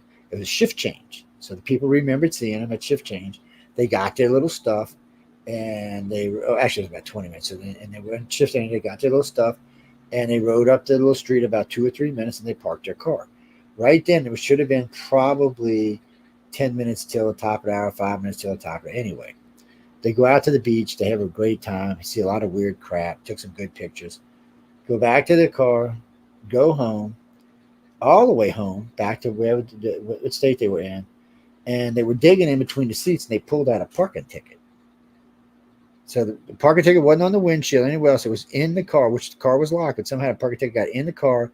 And, it's got one of them center consoles. So the ticket was down on the side of the console. Yeah, between the seats, yeah. So they found the ticket, and it said 10 minutes to 10. So they think, it's got to be wrong, because at 10 minutes to 10, we were still at the hotel. So they called the police and said, "Hey, we got this parking ticket. We're not here." And the dispatcher called, and the cop said, "Oh, no, I remember giving it to you. It was 10 minutes to 10. I had just come on duty." And she said, "I'd been on duty about 20 minutes when I seen where you were parked, and I wrote you a ticket, and I popped it underneath your windshield wiper." Okay. She said, No, it couldn't have been 10 minutes to 10. We were still at the hotel. I said, "No, your car was there." So the dispatcher that he called in, when he called the dispatcher to look up the car, said, "No, it was 10 minutes to 11. That's what time. 10 minutes to 10. That's what time the clock says." So I said, "Well, shit." So I go back to the hotel and said, "Can I get your tape from 9 o'clock to 10 o'clock? Can I review it?" And sure enough, the fucking car wasn't there. But they were. Obviously, they were, because they don't remember leaving until 10 minutes to 11. Well, aren't they on tape leaving at that time? At 10 minutes to 11, that's what they got them on tape. Getting into their car and driving away. And getting their car and driving away. But at 10 minutes to 10, that car is not in that parking lot, which suggests they weren't there. So, but nobody, when I went back and asked the people at 7-Eleven, they told me no, they came in at 10 minutes to 11. Wow. So there's some kind of weird time shifting going on there. Mm-hmm. Christopher, I still don't know what the hell it is. All it let us know is ET wasn't doing missing time anymore. They had a different way they were controlling time now. It was a breakthrough for researchers, because we realized that looking for missing time all the time we were missing a lot of cases. Some of them had gained time, some of them had even time, some had lost a few minutes, but it was really weird. It was all within like 15 or 20 minutes. Some of them actually claimed to have lived 20 years. Yeah, it's so then we realized, I was talking with what's his name? Really famous abductee. He lives in Australia now, Jim Sparks. So him and I got to talking one night, because he recants a ton of his abductions. Yeah. So I said, "Well, Jim, we know that in somebody in your position, they're probably taking at least once a week, and that's 52 times a year and 6 hours each time." And it started adding up, and I said, that's a couple of thousand hours. How many hours of memory do you have? He said, "Not that." And the more I pushed him, the less memory he had. He could only come up with 10 or 15 hours of memory. So where was he all the rest of that time? Was he out? Was he asleep? Was he doing stuff that he just couldn't retain anymore? It's too much for his head. What the hell was going on? But he was definitely missing. So because when you did the hypnosis with him, he would go, and then it would stop, and then it would be like, whoosh, and then I'd push. And I said, well, let's just go down the ladder further and find another wheel to spin. When we find it, we'll see. So it was like there was gaps in between the memories. So I think they had him out. I mean, I couldn't find nothing in the end. It was like empty memories, or the memory itself had been drained, and that's all there was left. And then we realized they were doing looped memories. All that stuff was major breakthroughs in research, and it proved something to me that ET was actually paying attention to what we were doing, because they changed the way they were doing. So they've been doing standard abductions like you and I talk about for long before either one of us were born. I mean, we're talking thousands of years, tens of thousands of years. Then all of a sudden in the modern era, they change because they realized that we were getting lucky. I think they were a little, they were a little more out in the open about their abductions back, I'm sure, biblical times, but they probably were. Still, though, how many centuries have they been doing it? We don't know. Well, that's the thing, we don't know. USM, we'll probably get around to some photos. We got off on the Hill case, and then, speaking about photos, Army Vet had a good question for you. It's actually, I don't know what we're doing yet. We're just now. I got a meeting coming up in a day or two about talking with some new directors, and then I'm going to start probably recruiting directors for ICAR in October, and I will probably give somebody access to the old site and let them revamp it. ICAR used to be a one-stop shop site, and it still basically is, but it needs a lot of things updated, links changed, dead stuff taken away. It is October, though. It is. That's what I'm saying. We're going to start recruiting in October. So we'll be looking for directors from every state in the union. We'll be looking for assistant directors. We'll be looking for investigators, and it'll be something we'll start pushing. We'll do a commercial and have it put on all the shows and pass it around to other people. Well, because I took a 2-year hiatus and I'm the big boss, so everybody was still working, but you can only work so much without the boss because, it gets a little hectic. Why did I take off? Because I've been doing this for almost 40 years. Yeah, there's not many people when it comes to alien abductions know as much as I do. And it's not because of me per se. It's because of the large organization I've been working for 3 decades that has done all this research. I mean, we got lucky with the Brazilian group gave us 5,500 abduction cases. The Portugal group gave us 5,000 abduction cases. We ended up from other member groups that had joined us. A couple of them did specials on the humans, on the reptilians, on the grays. We still have an ongoing special on all 3 races even today. We gathered, we collected, we got thousands of reports, actually more than that, and it's just a lot of information. And then there's a lot of it that all gels together like it's supposed to, but then there's spots that you're like, what the bleep? When it comes to agendas, you don't really know what the exact agenda is. We know some agenda because of the Holocaust babies, or the Holocaust dreams, I should say. So that tells us part of an agenda. What's up, man? I really want to know more about this Holocaust agenda and like these Holocaust dreams. I feel like you've mentioned them before in reference to some of the dreams that I've told you I've had, and I don't know how like to wrap it all up or like sum it all up. I don't understand what it is still. Well, because the Holocaust dream is something. So abductees, about 1/3 to 1/3 of abductees have what they call the Holocaust dream. Most of them, not all of them, most of them have a dream about being in a place, usually a city or somewhere near a military base or something, that seems to be abandoned. Everything's intact, everything's working, everything's functional, but there's no humans around.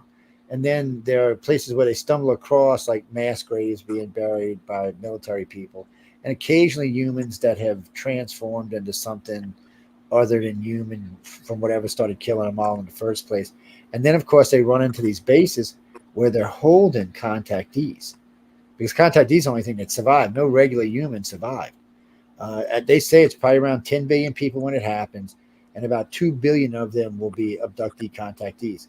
They're hauled off the planet, all but about 100 million of them, probably, or even less than that, probably about 20 million of them. So the ones that are kept captive on underground bases, why are they being held captive, and by who? It's by our government. Sorry, our military. So the military started taking them because they realized that the abductee contactees had a natural immunity to whatever was killing everybody. None of them were dying, but everybody around them was dying. Just they weren't. And the only thing they could find in common was the fact that they had all been taken. So they realized there was something. And remember, we know about the Rh negative. The aliens prefer people with Rh negative, so they may have used that gene to create a vaccine to make sure these people stay healthy while everybody else bites the big one. But the problem is, it was so much death and so much devastation is that the aliens didn't want to leave the majority of humans here. They wanted to take them places where they could have a better life, enjoy their lives more, express themselves better, and not be part of a vicious cycle of hate and violence. So they wanted to take them off world. But the people who were retrieving the contactees, the ones that were stuck on bases, these were gifted people. So a handful of people were uploaded into new bodies. Their consciousness was uploaded into new bodies and were given new gifts. And basically, they were going around just screwing over the military and collecting the contactees that had been taken and bringing them back to where they could be retrieved by whatever alien race was supposed to be retrieving them. I don't know why the aliens didn't go retrieve them themselves, but they wanted these people to do it instead. And those people are left behind. They're not allowed to go off-world because obviously they had to do some fairly nasty stuff to retrieve these contactees. But the government wanted them for two things. One, they were the cure, and two, they were hostages against the people who were basically taking their planet over by killing 9 billion people. So my question about the people that are meant to retrieve the captive contactees, do they know that is what their whole life is like leading them to, or do they just get a hunch about it, or is it something No, that they like know it because they cut a deal. So we get all these stories about all these tubes on these ships with all these bodies in them. Well, more and more over the years, what we've learned was those bodies are you. At some point, they make a copy of your body, not an exact copy. Sometimes it may be a heavy worlder or a lighter worlder. They definitely have a bigger brain cavity. The brains will come with telepathy and telekinesis and empath. It'll just be a standard thing. They upload you in. They upload them into these new consciousness and these new bodies. So when you go off world, they step you up a little at a time. The people being left behind are already being pre-programmed for what they're going to have to do, either through dreams or other awarenesses, or be taken off world for training. But they know what they got to do, and most of them have cut deals so that their children can be taken off world. So what they're basically saying is, look, we're willing to stay here and do what we got to do, but we want you to take our kids and our family, because they're contactees anyway. We don't want them left with us. We want them taken away. And do they know when that happens? Like, is it made perfectly clear to those people when you'll wake up one morning and you'll know for sure what's going on. You'll just wake up and that's what'll be happening. That's exactly what. Wow, look at that, a red sky. Yes. Yeah. Or you'll get a calling to join others. See, because the core groups are very funny. So there's a couple of core groups. Well, each country, like the United States probably has about 3 core groups in it. So there'll be like 1 or 2 people in the center of each core group, and then they go out in circles. So it'll be like 4, then 8, then 16, then 32, then 64, and 128, and so on and so forth, until it gets up to about 5 or 10,000 people. That's one core group. All those people are attached to each other. They go through the same alien abduction stuff. They have the same contactee people. They're being taken to the same ships with the same training. That's what they're there for. So when the time comes, they'll be cut loose to do what they need to do. There'll also be 3 colonies left on Earth for the humans to live in. There'll be 1 in Seattle. There'll be 1 in Sydney, and I forgot where the other one was. It was somewhere in Europe. But those 3 colonies will not just be for humans. There'll be aliens there as well. The Greys, reptilians, and humans. But there'll be other aliens which will be allowed on Earth because it won't be a closed planet anymore. So those places will have a lot more people living in them, and a lot more people for humans to interact with, because it's all part of the Galactic Council's wishes. But they're not letting the people on this planet get off this planet because basically they're natural born killers. And now they have the ability to do serious damage, not little damage like a normal human. Now they have the abilities to do serious. They could kill a gray if they wanted to. They have serious abilities. And so they have super strength, super hearing, super power, super sight. They're basically Superman with serious kinesis powers. That's what they're there for. They're there to make sure that all these people who need to be taken off are taken off.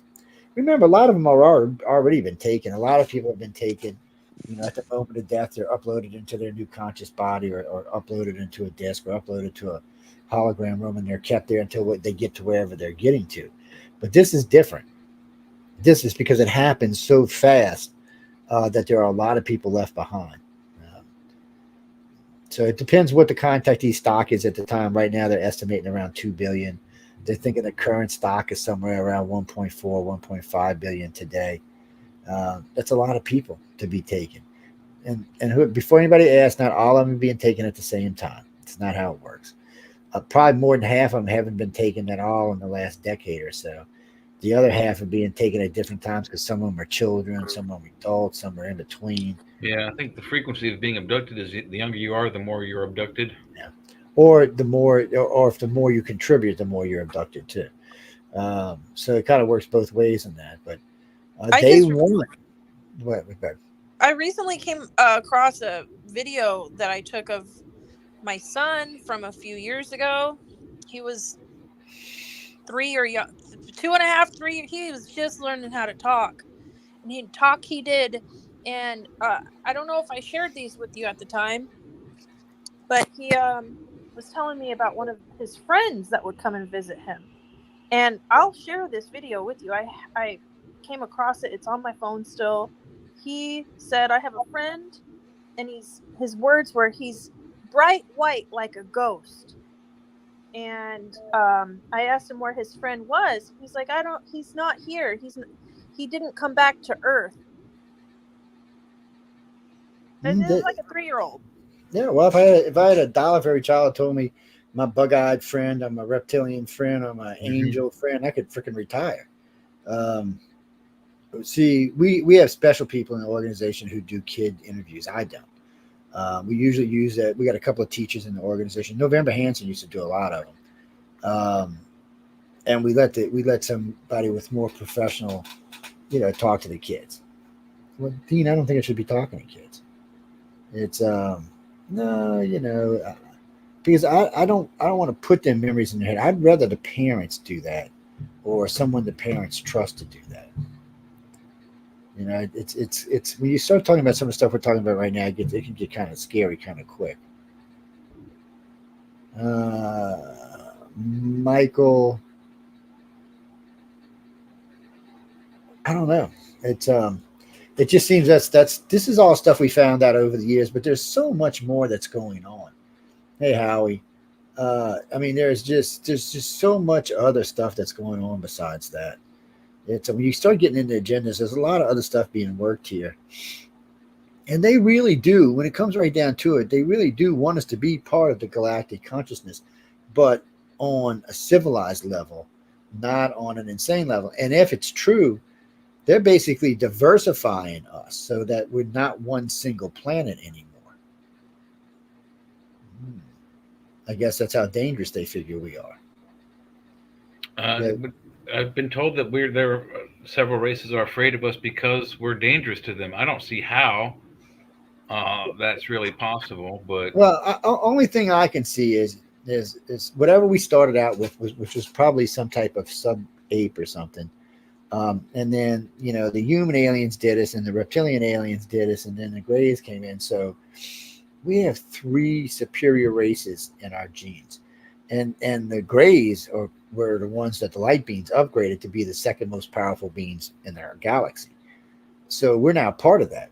And then the light beings, themselves. So what they're really scared of is, not now, not in 10,000 years, but in 50 million, 100 million years, we may become the second or first most advanced race in the galaxy. And do you want a race like ours, the way we are today, loose with those kind of powers in the galaxy? No, you do not. Could you see Russia, China, United States loose with that kind of power? God. You ever played that game Missile Command? That's what it would look like. That's what I'm saying. I mean, it's the just sky would light up. So we're nowhere near ready for that yet, and they know that. No but way. I think that this was mostly an accident. I think that the humans created us for whatever they created us for, whether it was slaves, whatever you want to say we were for. Well, there's other possibilities, but I've always said, what if this was, some sort of strategic, launching zone for one of the another alien species in a multi-alien species space war, and what if that this launching place was destroyed, and what they're doing to try to fix it is what came up a few years after the destruction, they try to advance forward, and those apes were, Homo erectus, Homo habilis, and those kind of creatures. Yeah, there's no telling. Glenda, no, well, I agree with you. That's what the Galactic Council says. There's no more war since the light beams came. But when did the light beams come? I could not tell you that. Was it yesterday? Yeah, was do not it have that information. Ago? Yeah. Was it 1,000 years ago? None of us know. All we know is the light beams came and found the grays way out on the other side of our galaxy. The light beams aren't from our galaxy. They're from a different galaxy. They came here and found a galaxy in blazing war, is what the reptilians say. And they created the grays to be the galactic policemen. And then they started going out, and between them and the light beams started bringing races back under control. No, from the way the grays and the reptilians talk, it was like serious. We're talking a couple of 10,000 races going at it. Sound like something out of Dune or something. It was no, really, that's what it sounded like. But then somewhere along the line, they got it all under control. What it really sounded like is there was a lot of wars going on, and people were shifting sides and alliances, and that's why it would never end. Oh, these guys were together, and 5,000 years later, no, these guys had got mad at each other and were fighting with somebody else. The grays and the reptilians, the grays and the light beings came in and started putting it together, and then the grays got the reptilians to join them, and then they got because the humans and reptilians were fighting it out, and somehow they got them to stop and to join them, and then after that, it was, from what I understand, it was downhill. That was the three most powerful races in our with the light beings, the four most powerful races in our galaxy. So after that, they started kind of chilling. And by the way, Howie, I agree with you. Humans are a bunch of freaking cockroaches running around destroying everything. We are a plague, a virus. We need to be a united species. We need to be Terrans, and we need to start paying attention to what we're doing, not just to our planet, but everything around us. Jesus, we weren't happy with polluting Earth. We got to pollute space. Space is a freaking junkyard. Yeah. The immediate space around our planet is filled with junk. Yeah, it's just ridiculous. Wow. So, we need to clean up our act. We need to become Denise. Okay, let's say the reptilians, let's say the Greys landed yesterday, tomorrow. And Mr. Biden, hi, I'm Bob the Gray, and you're going to stop this shit, or else you're not going to have a planet. You know what Cracker Joe's going to do? Cracker Joe's going to do this. Yes, if he doesn't have a heart attack. Yes. If he doesn't think it's Vladimir dressed up like a Gray. And what do you think Vlad's going to say when a Gray shows up on his doorstep and says, "You're going to listen to me"? He's going to drop a nuke on him. Mm-hmm. It ain't going to make a difference, mind you, but they're still going to do it. So we're not, as a species, and look at us right now. Come on. So until recently, this planet had been the peacefulest it had ever been in its entire existence. There was only one little war going on. Nothing else was going on other than little things here and there, but nothing serious, no big wars or anything. Now, all of a sudden, we've got Putin wanting to nuke Kiev.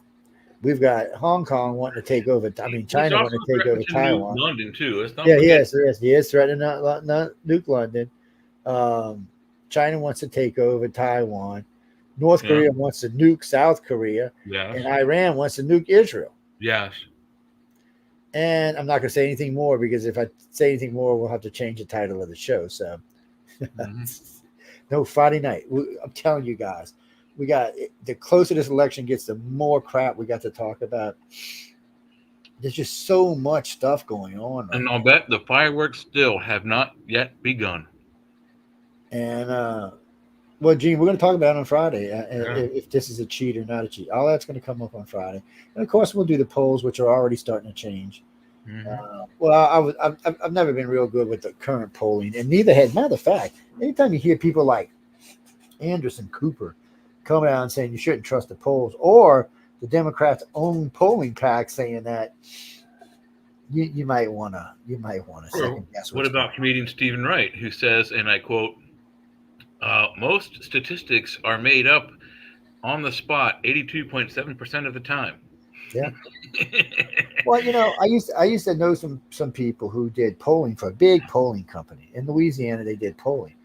90% of the time, they'd go out to the mall and they'd ask 20 or 30 people. Then they would go home and get the phone book and go through and fill out all information and check whatever answer they wanted to check. Oh yeah. Yeah. Well, they got paid by the person, so yeah, it was easier for them just to go through the phone book and make them a lot up. Do 100 a day or 200 a day, instead of standing in that mall asking questions that people are like, whatever, leave me alone. Yeah. Well, it'll be the end of the world in the fact that it sounds like to me, when the Holocaust people talk about it, it sounds like a plague of some sort, something that wraps around the planet in less than 7 days, killing 82% of the people on the planet. The 16 or 17% are probably going to be abductees and contactees. They're going to be taken. And there is this thing about 1% turned in.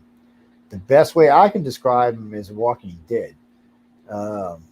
That's what the contactees describe them as. The ones who have had to face them, that's what they describe them as. Matter of fact, zombies. Yeah, so zombies. So one of the girls was telling me about running into this group of these in Houston. They were attacking the army while they were burying these bodies, and they were shooting and wasn't doing nothing. And she just thought burn, and all 5 of them caught in flames and turned to dust through thought. It tells you the abilities that the aliens are leaving behind. It's also telling you the reason why those people left on Earth are not going off-world. Even the ones on off-world be offered a lot of these same abilities, just not at the level these guys are. Plus, you got to remember, whoever's left, whoever survives, has to defend or be able to defend themselves against whoever else may be coming here, like the reptilians or the humans or any of these other races, like the tall whites that Charles Halls talk about that are viciously mean. Well, I guess they're weird in the fact that they're only viciously mean if you do them something. If you don't, they seem to be okay. Well, it's hard to explain. When Charles describes it, he said they're nice, but they would kill you in a heartbeat for even talking to one of their kids wrong. That's his words. I have never met a tall white. I mean, they're supposed to be 9 foot tall, so how to go to Vegas gambling is beyond me. I guess the ones that went to Vegas were 7 foot tall.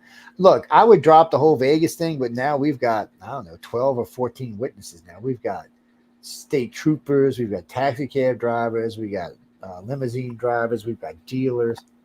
We even got, apparently they drink, because 2 cocktail waitresses said about them being served cocktails, special types of drinks. I have no idea. I wasn't there. Stories like that are just what they are. I mean, I interviewed Charles Hall 6 times. Yeah, he's got how many books?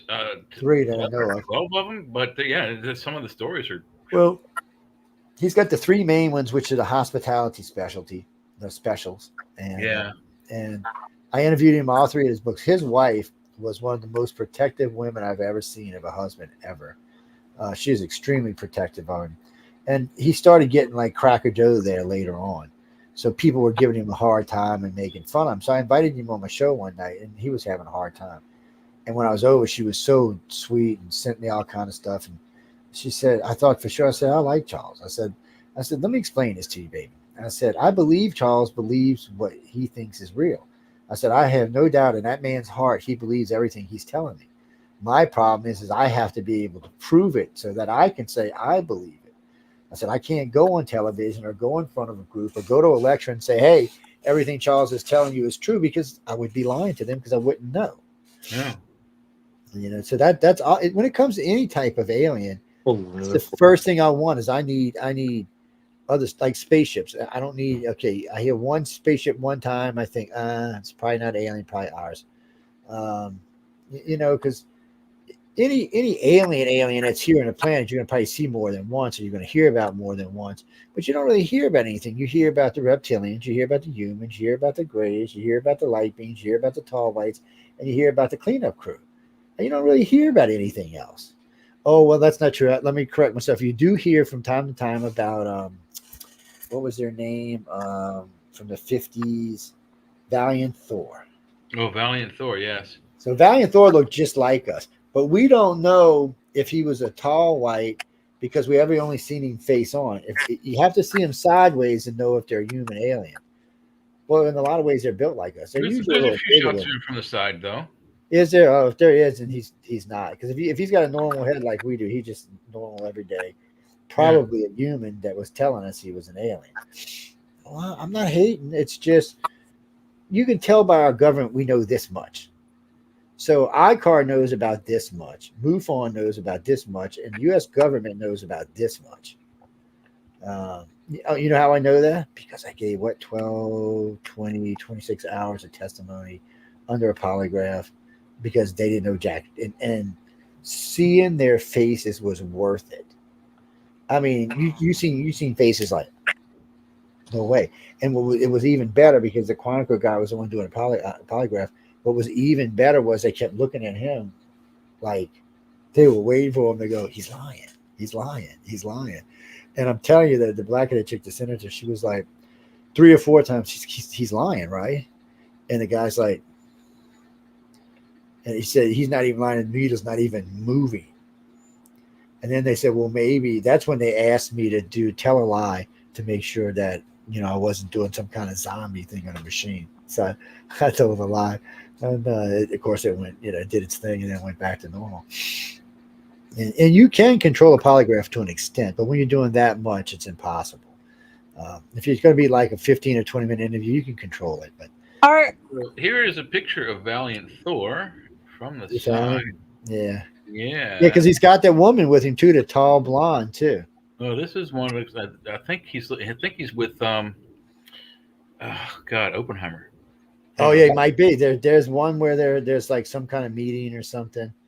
Then there's one where there's some kind of some kind of assembly. Are zombie dreams usually associated with abductees? Yeah, okay, especially if you're hungry. That there is Valiant Thor from the side, and that is tosses it there where we can see. If I'm not mistaken, that's Oppenheimer. Let's see. I don't see what. And there's the blonde you're talking about. Yeah, so there's another one. Let me see if I can find. So there's another one where the one to the right and the one to the left. That's okay. We're in a uniform. I'll put it back up. Not a military uniform, but a uniform.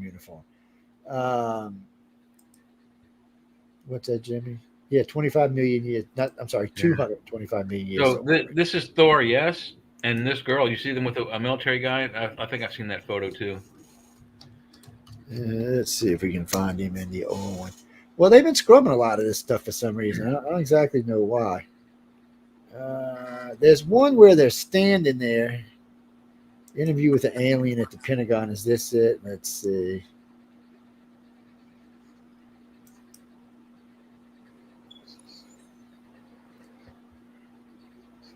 Well, we can't play this because one, it's 35 minutes.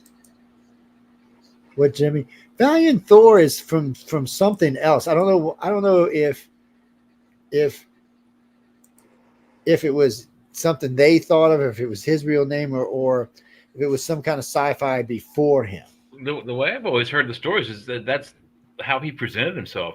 That's how I heard the story too. That's how he presented himself. So, yeah. Well, no, Jimmy, because some people say that Valiant Thor, the name was before the guy, which I don't know. I wasn't alive then. Yeah. What did you say zombie dreams were? Zombie dreams are for abductees that are hungry. Hungry?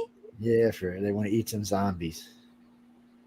Because I've had some massively intense zombie dreams.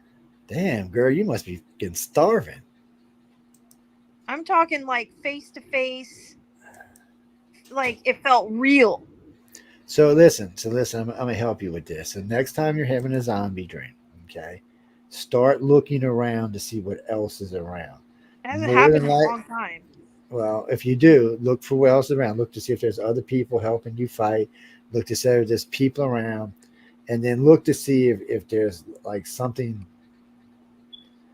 I don't know why Amazon sent you $20,000, and where the hell did you come from? Sorry, guys, something just started talking in So my ear. one specific one, I woke up and it felt like I woke up from sleeping, but apparently I was still dreaming. I woke up on the couch I fell asleep on. In the living room I fell No. asleep in, and I thought I just woke up. But there was a man standing in the living room, like facing the corner, and I said hello, and he turned around. Dude was a zombie. He started charging at me, and I picked up a coffee mug that was sitting on the coffee table, and I smashed it into his forehead, and then I actually woke up. Wow. See, that's because you were working with one of the crews somewhere, and you seen the damn thing. Well, I've often wondered if like certain dreams are like kind of like not a game, but training, almost like training videos. You know how like Neo went into the Matrix and started learning kung fu and all that stuff. I wondered if it was if dreams are similar to that. Well, if you're on board an alien ship, they are, because they can program you with anything you want to know. Mm-hmm. It's just a lot of it you can't bring back to Earth with you because your brain here is not quite big enough to hold all that information. Too much. Well, see, on board the ships, on board the big ships, you have your own personal hard drive, I guess you could call it. So your brain is linked to it all the time. So anything that you learn, anything you're experiencing, is in your normal head or in that storage. If it's too big, it can be kept in that storage. But you can access it all the time. Can we delete if we wanted to? Can we just be like, hey, file deleted, file deleted? Well, you probably could if you're on board the ship, but you can't do it from Earth. You're not allowed to access it here. Because God knows what you've learned there that's not going to be What was that, Jimmy? It's Stranger at the Pentagon. That's the name of the book. Is this the picture? Somewhere there's a picture of him in the blonde standing up. Let me see what other pictures there are of I can't find it. I'm looking all over the place for it. They can just delete the whole hard drive. Well, they could probably do that too, but it's your drive. You control it. You're the one. It's part of your brain. It's you're in complete control of it, and as long as you're not on Earth, you can pretty much access it anywhere you are, or any of their planets that they're connected to. You can access it on. It's just not here on Earth because we're not we're a protected planet, but we're not a planet that's part of the agreement yet. So see, like this picture. He probably wrote a book called Valiant Thor's Book of Giants. Yeah, see, there's this picture where he's in a uniform. He's tall. He's got blonde, long hair. What's that, Jimmy? I'm trying to find the picture I'm looking for. There's one particular picture I'm looking for that I can't find, and it's really aggravating me. No, he's in uniform. Him and a girl. I don't know if it's his wife or not. I don't even know if they believe in that kind of stuff. But him and the woman he's with, I don't want to call her a girl because she's a woman, or in a uniform. It's like a blue-gray jumpsuit kind of thing. And hey, John, I'm on air.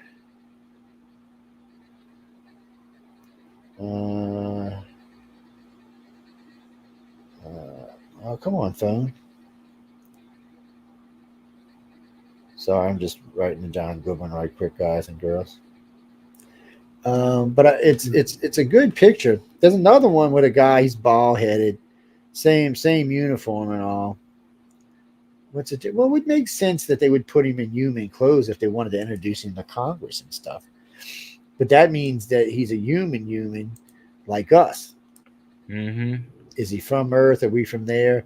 See, like Jay and I were talking a little earlier before Leah came on. Are we the first incarnation of human on this planet? I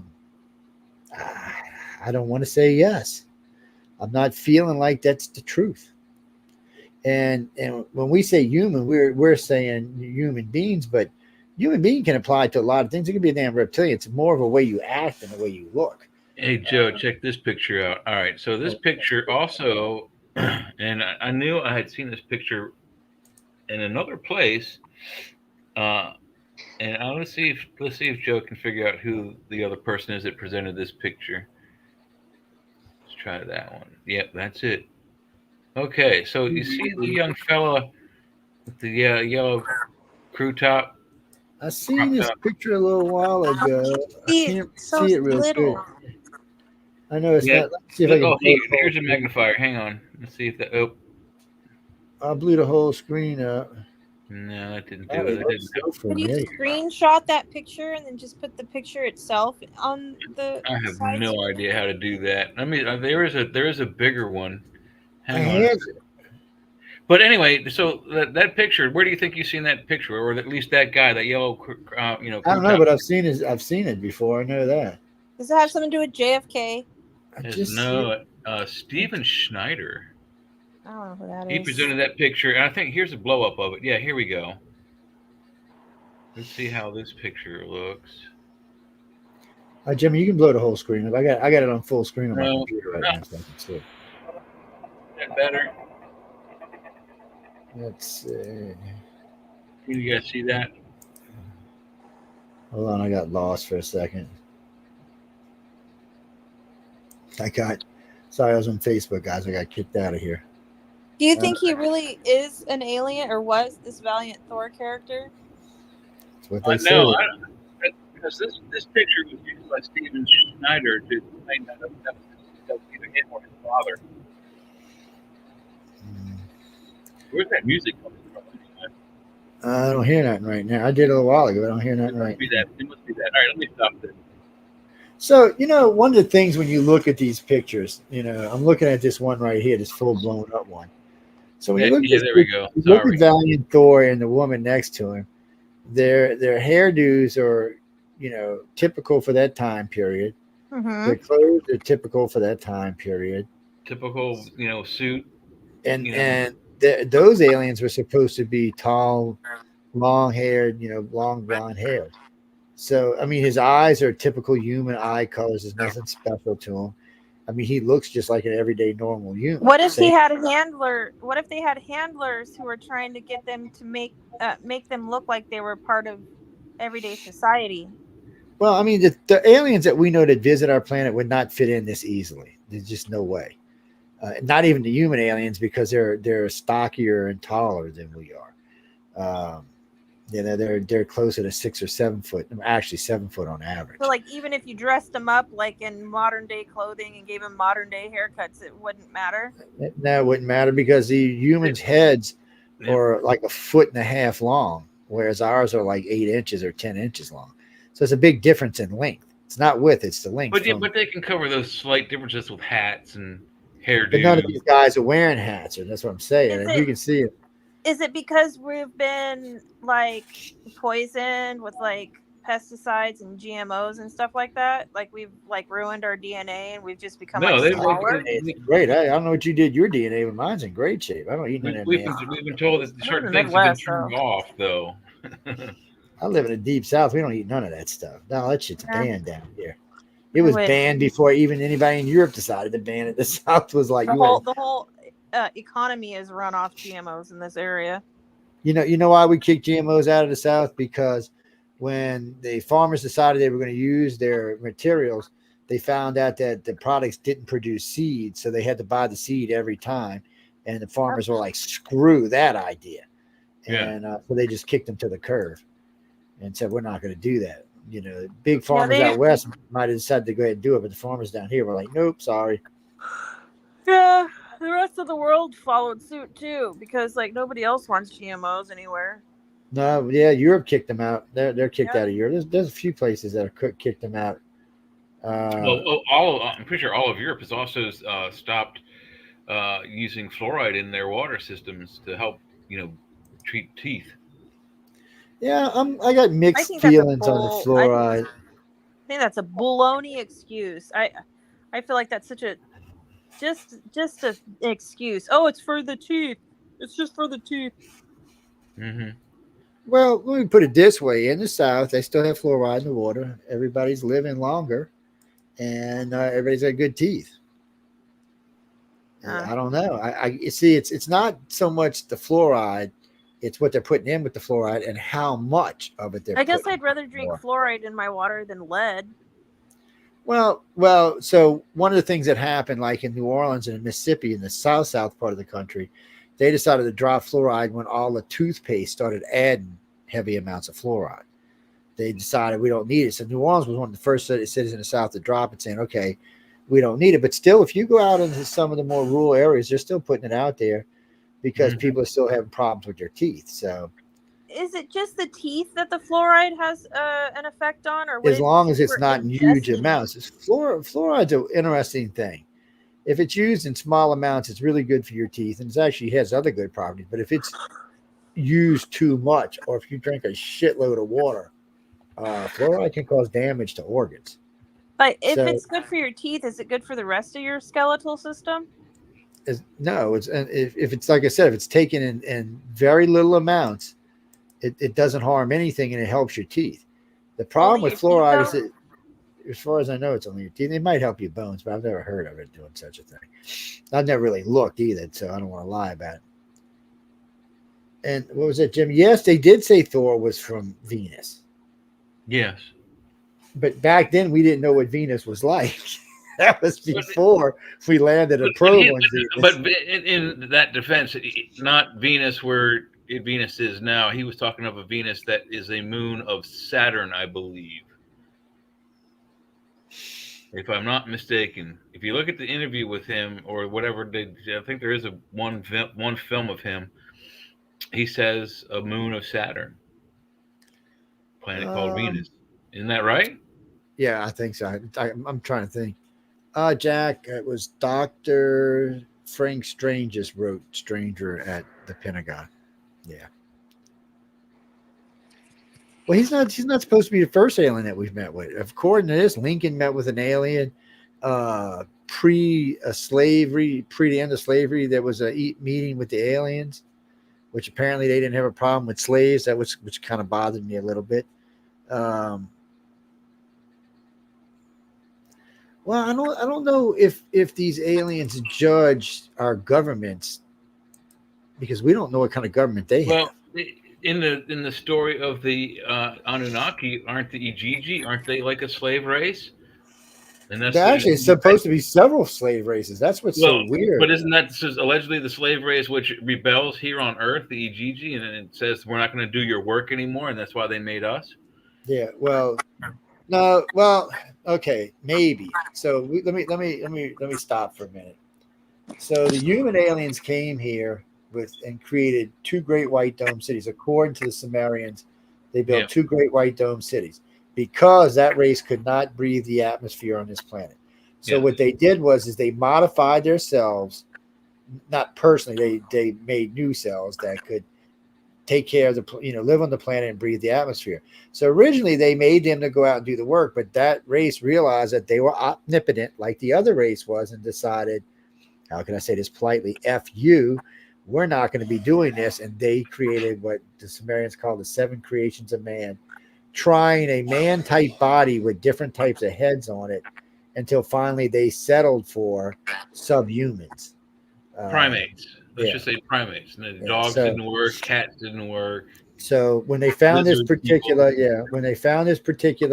whatever this thing was, the missing link is what we'll call it, they added a tiny bit of their DNA to bring it to a point where it was conscious and could be used as a conscious enough to understand, basic orders to do the work that was necessary, but not conscious enough to what we would create to be thinking you were self-aware or they just weren't quite human yet. They were close, but they really weren't self-aware like we were. They didn't know that they didn't have to plow the field. They didn't know how to say no. A good example, Joe, might be if you remember the episode, I don't know the title of it anymore, but they had the race of men were on the surface in tribal ways. They were very, unruly. And then underground was the technology and the females, but the females they didn't know how to really use the technology. They had limited knowledge, but they knew how to work the buttons on these certain devices they had. And it was Morg, I think, the girls were the morgues and the men were the eye morgue. Same exact example you just used is that they were just dumb. They could do certain things if you they told could them how to do it. plow the fields, they could plant, Yeah, they could yeah, procreate. exactly. Once you showed them how to But do it, they they could do it. And that's all they weren't could to the do. point. They weren't to the point where They they were weren't us. programmable. So somewhere along the line, according to the Sumerians and the Dogon, so we have two different sources now of where our sentience came from. For some reason, and no one's actually ever said exactly why, the reptilians decided to come in and start stealing these Sumerian slaves, the women. A lot of people thought, oh, maybe it was just for sex. Well, these women became pregnant, and according to the Sumerians and the Dogon, the women that were born were different. Now, when I first heard this story, I always thought they meant like they were deformed or some shit, but that's not what they meant. They were arrogant and egotistical. They wanted to know why you ain't planning? Why do I have to do all the hard work? Why can't I have a wife? I want to have some babies. I might want to go down the road. They started to become self-aware, self-evolved and self-aware. Eventually, enough of them that were interbred through what they were doing created enough people that they overthrew the human aliens and took over their cells. That was probably the founding of the Sumerian race is probably what that was. That was probably when the Sumerian race was founded and then went forward from that point forward. The Dogon were probably or the people who were the Dogon before the Dogon are probably what founded the Egyptian race. So we know that at least these two races helped to give us our sentience. We know without the reptilian section in our brain, we'd be wimpy, whiny, little nothings. So we know we have to have it. But we do figure because of the RH negative that the Greys somewhere along the line introduced their DNA, which gives us all three races, which means sooner or later we'll become a super race if we don't wipe ourselves out first. We have we have everything we need to be that, except for the confidence to make that next step. What's that, Carolyn? Well, there's no reason to even try to be a super being until we unite our planet. We don't need a bunch of super beings running around with a back-asswards planet like ours. Our planet is back-asswards. This is as politely as I can say it. Yeah, this Earth was like Africa 10,000 years ago, or 100 years, 500 years ago when we found it. That's what Earth is to the aliens. Yeah, let's give them a T-shirt and a big lighter and see what happens. Yeah, that's us. Yeah, but what would happen though, Joe, if say like a Superman type figure showed up just at the right time to save humanity? I mean, if you've seen the Superman movie, the first one with Christopher Reeves, his debut is not, he doesn't turn the world backwards like he does in the second movie, but he shows his power and the world pretty much likes it. I think it would be a good thing. I think it would help unite the planet. It could. I mean, it would just depend on what their moral value was. People are begging. Yeah, that's. I guess the whatever super being it is would have to appeal to every culture's morality compass, and if he doesn't, there's those few people. I don't know what we'd have to say, but maybe those are the ones we kick off the planet. Well, one, we've got to learn religious tolerance as a world, and it's not just religions tolerance because most humans have the religions tolerance. It's just some of the religions, like the Christians, there are particular aspects of some religions though that are extremely, violent and extremely detrimental. I would vote on a ban on religion. Why do you have to have it? I think if you look at the facts and the science, most of the religion is bullshit anyway. Pardon my friend. I mean, they could allow religions. They just need to reinforce the fact that if your religion causes a problem or tries to, do something where it's causing harm, it will be, wiped out, go to extinction. I mean, there's parts of every religion that says, child marriage is okay, or like polygamy is okay, or, the culture at the time that most of the Bibles were written was most men had multiple wives, and most men in the true Arabic nations truly have multiple wives and or harems. Right. I mean, there's I know, I so miss much my that wouldn't be morally okay for so many different cultures that, I mean, every religion has something that's like, it says like it's because of the will of God, though. Like, the will of God allows me to do this. This is God's will. And I don't know. But there's Yeah. a lot of that stuff is like not okay. Well, the Bible was rewritten many times by kings and popes so they could do certain things the Bible prohibited. King James, for example, wrote it so he could become divorced instead of having to have his wife executed for treason, which got old with was it King Henry that killed? Yeah, King Henry VIII killed what, 4 of them, 5 of them? I think he killed Five or more than six that. of his Yeah, it was a bunch. It was wives. a bunch. Yeah, Anne Boleyn and all of them. He killed a bunch of them. He was and Crazy. That's just insanity. You're king. You can do that kind of stuff. yeah, you can rewrite the religion so you can get divorced. Look how many instead of people. having How your many wife people? How many chopped people do you off. think Joe Biden's killed? Yeah. The other day they tried to say they didn't kill nobody. He's killed a buttload. Not as many as Obama did, mind you, but Like a Obama. lot of the whole manifest destiny, it was used to, it was God's will that drove people to execute, rape, and pillage all the Native American, like, indigenous tribal lands, and desecrate like tribal burial grounds and things like that in the But see, when name it of comes to Native God. Americans, that shit goes both ways. Native Americans were stealing white people and raping them, killing them, bringing them home, burning them alive, scalping them. That shit goes both ways. So that's the problem with all of this. One side just doesn't stop and take it. Sooner or later, they start doing it too. The Native Americans weren't known to be the nicest people to start off with. There were some really good tribes, but they had been fighting amongst themselves for a long time before the white man came.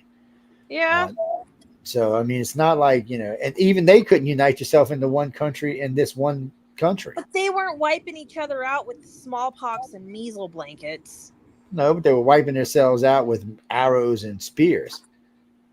It's well, but there was also in Grecian times there was some chemical warfare, biological warfare, where they would wait for carcasses and cows or humans to become festering, and then they would launch them into walled cities as a sort of people get sick from too much death, and so that was an actual thing. What's that, Jimmy? Look, I've taken it from the Native Americans my entire life, and I believe they get treated shittier than anybody on the planet. But trying to say they were innocent was no. So let's do a quick comparison. South America versus Africa. Which continent do you think was more violent? We're talking about the people, not the animals. South America. Yeah, by far. Yeah. I mean, by far. The South Americans, the Mesoamericans, they sacrificed themselves into extinction. Some of them. Yeah. The Mesoamericans just believed in killing and sacrifice. So that little basketball game they used to play, the losing team was sacrificed. The losing army's leader head was taken and used as the ball.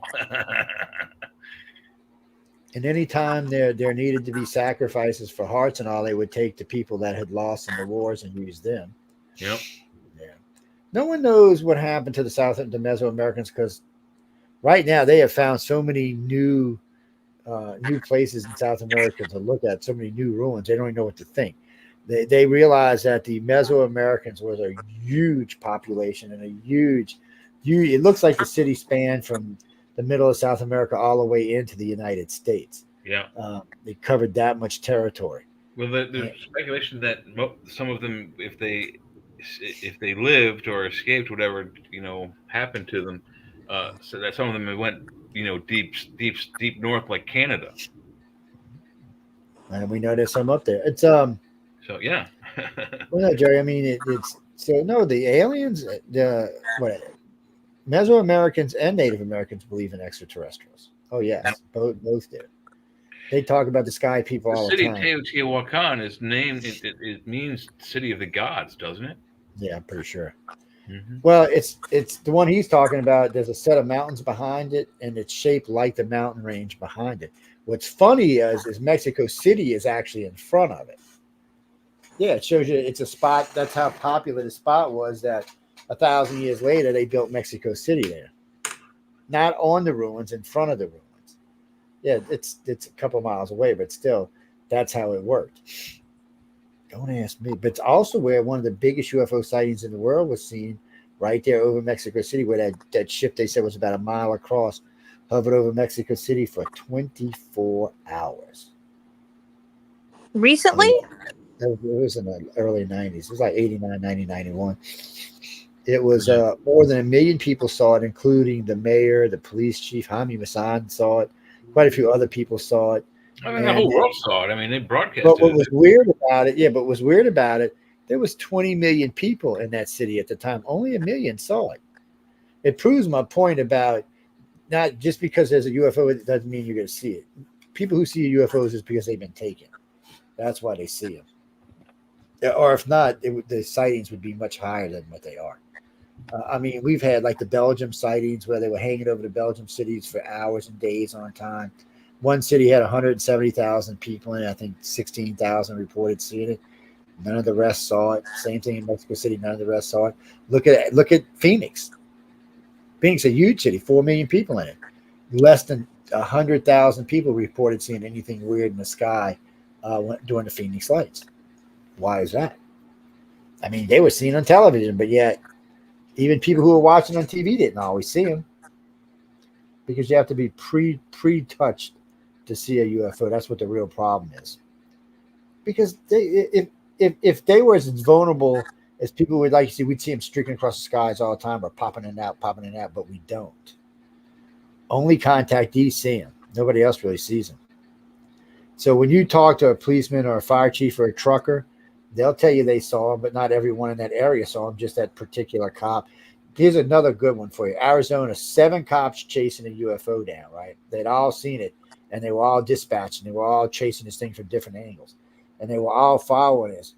9 other cops who were involved in dispatch did not see it, even though they were sitting next to the cops who were seeing it. There's only one reason for that. The other people had been taken. And remember, 98% of everybody taken doesn't know they've been taken. When I was young, I always wondered why only certain people saw UFOs and only at certain times. And then it started seeming more and more like it was either at the moment they were being picked up or the moment they were being put down, that's when they were seeing it.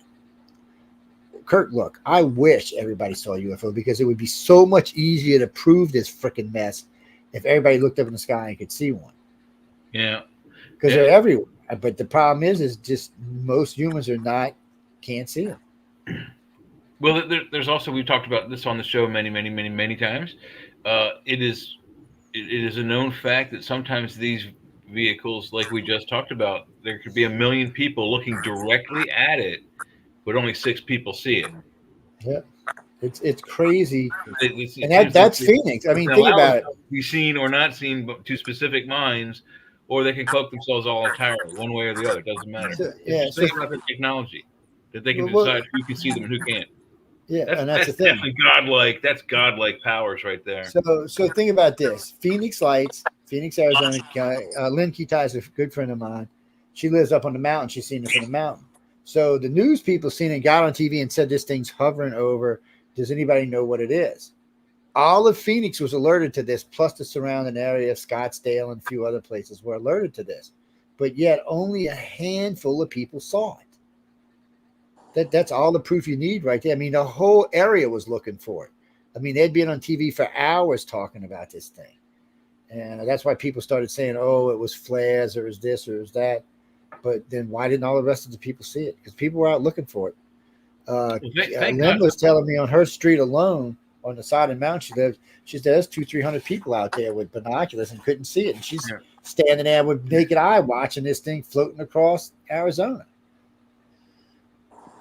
Well, there was also, I remember that incident. I wasn't in Phoenix when it happened, unfortunately, but all right, Tim. It was practically live on TV on CNN and other places. It was.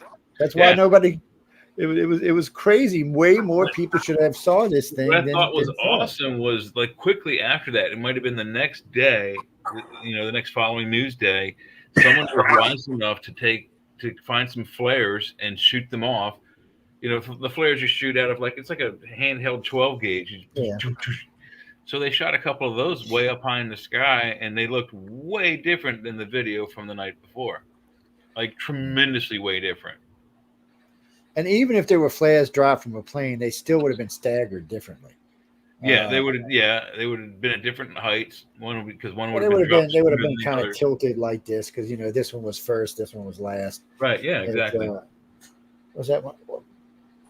There have been a lot of sightings. There have been a lot of mass sightings around this planet where way more people should have seen it. There's a Sydney sighting, the one at Sydney Opera where they should have saw that. There's the one in New York where the ambassador and his two security guards. Washington, D.C., 1952, 1953, 2 years in a row, 15 some odd craft go right over the Congress. And then you've got the 1950 one, and then the 2000 one were exactly the same. Happened at the same time, even scrambled a jet to go look at it, and happened same time, same place. It was like it was celebrating its anniversary, but it floated over DC, and still only a handful of people saw it. It's and granted, I know a lot of people walking, looking straight or looking down because that's how humans are. For a long time there, after 9/11, everybody was looking up, so there was more sightings. But even then, the amount of sightings what it shouldn't be. I mean, when you think how many abductees and contactees there are, and then you think how many people, 8 billion of us on the planet. 5.5 billion of us have cell phones in our pockets. And yet the amount of photos have gone down and not up. How can that possibly be? How can that possibly be? You've got to wonder what the hell. And these cell phone cameras are phenomenally good. I mean, mine. This phone right here's got a 158 megapixel camera on it. I could see the pimple on your ass at 2 miles. So there ain't no doubt it's going to take a good UFO picture. But the problem is you can't get them. I see when you've been touched, your brain. Whenever you, maybe it's the air aboard the ship, maybe it's something else, maybe it's one of the chemicals they use, maybe after they touch you with their mind, something they do to you when they take you allows you to see that craft later on. You're allowed to see them. It's part of whatever they do. I mean, I imagine they could block it out if they wanted to, but ordinary humans can't see through that stealth. Well, whatever it is, I don't know what it is. So. Take a look at this, Joe. Let's show this right here, real quick. This is a pretty famous. This photo I think is enhanced, but here are the UFOs. This is the Senate building. This is pretty famous. July 1952. There's another one from 1953. And then the U.S. government says they don't exist. But here's an actual picture that went. I believe this picture is from the Washington Post. Even the U.S. government says they don't exist, but yet there's a picture of them over Washington D.C., the home government of this country, or the capital of this country's government. Well, Kimberly, there's so much stuff out there that they don't want us to see or they don't want us to know. But think of it this way. The government itself, the overall government, don't know being. Congress is trying to figure something out. But after meeting Senator McDonald way back when he told me about that TR-3B he'd seen, made me realize this guy was in charge of the Secret Appropriations Committee to make sure whoever's getting money for top secret programs had to go through him. And he didn't know what a TR-3B was, but I did. It floored him. I mean, he had the hardest time just coming to terms with that. And then when he got into it, he finally said, you know what? In his words exactly, I said, I told everybody, you are cut off from money until I know what this project is. And even then, it still took him 3 months to come forward to tell him what the project was. Because they kept telling him, you don't need to know. He said, I'm paying for it. I need to know. And eventually they came forward and told him. And that's when he sent me the vanilla envelope, which I still have. I can't ever share it because it's classified, but still. He sent it to me to let me know, hey, this is real. This is what it is. And since then, they've developed several other versions of this, along with several versions of the Aurora. Well, the Aurora's got Ran Scoop engines and Spike engines, and they got all kind of crap. And then there's supposed to be what I keep calling the Epstein drive coming out this year that says that we'll be able to go out of the solar system with this drive, that we could get to Proxima Centauri. What is it called? I call it the Epstein drive. I don't know what the actual name of it was. Why The do you reason call it that? Because on Expanse, on the movie and TV series Expanse, the guy who invented the rocket engine that allowed them to go out into deep space, his name was Epstein. Yeah, you thinking because of the dirty, dog Epstein, but that's not what it's about. If you had said the Montgomery Scott engine, I would have understood what you meant. Yeah. It's but that's weird to hear the same name. Come to think about that, I never really thought about it before. But so today we have drives that are supposed to be able to get us out into deep space pretty quickly. There's a new version of a plasma drive that's supposed to be able to get us in Mars in 28 days. So that's freaking hauling ass is what that is. That's like whoosh, across the sky. But when you're in space, that's nothing. I mean, even light speed is nothing in space. Somebody, well, we go at light speed, we can go everywhere. I said, no, even at light speed. I know, even at light speed, people, Proxima B is 3.8. That's the closest star to us, which they think has got planets, 3.8 light years out. Well, everybody always quotes Proxima because it's 4 light years, but there's more than one Proxima. 3.8 light years. That's at light speed. It's still going to take 4 years to get there. So that's a close solar system. Most of the good solar systems are 100 light years out. That means it's a 100-year trip at light speed. So you're going to have to go way 10 times, at least 50 times the speed of light to get anywhere. And that's just a fraction of the distance of what's out there. That's what I'm saying. I mean, the galaxy is a minimum of 160,000 light years across. So, but I will tell you this: when I had Michio Keiko on, I went through this with him.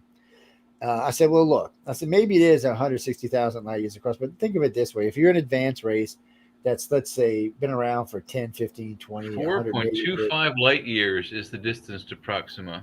To Proxima C, isn't it? There's 3 of them.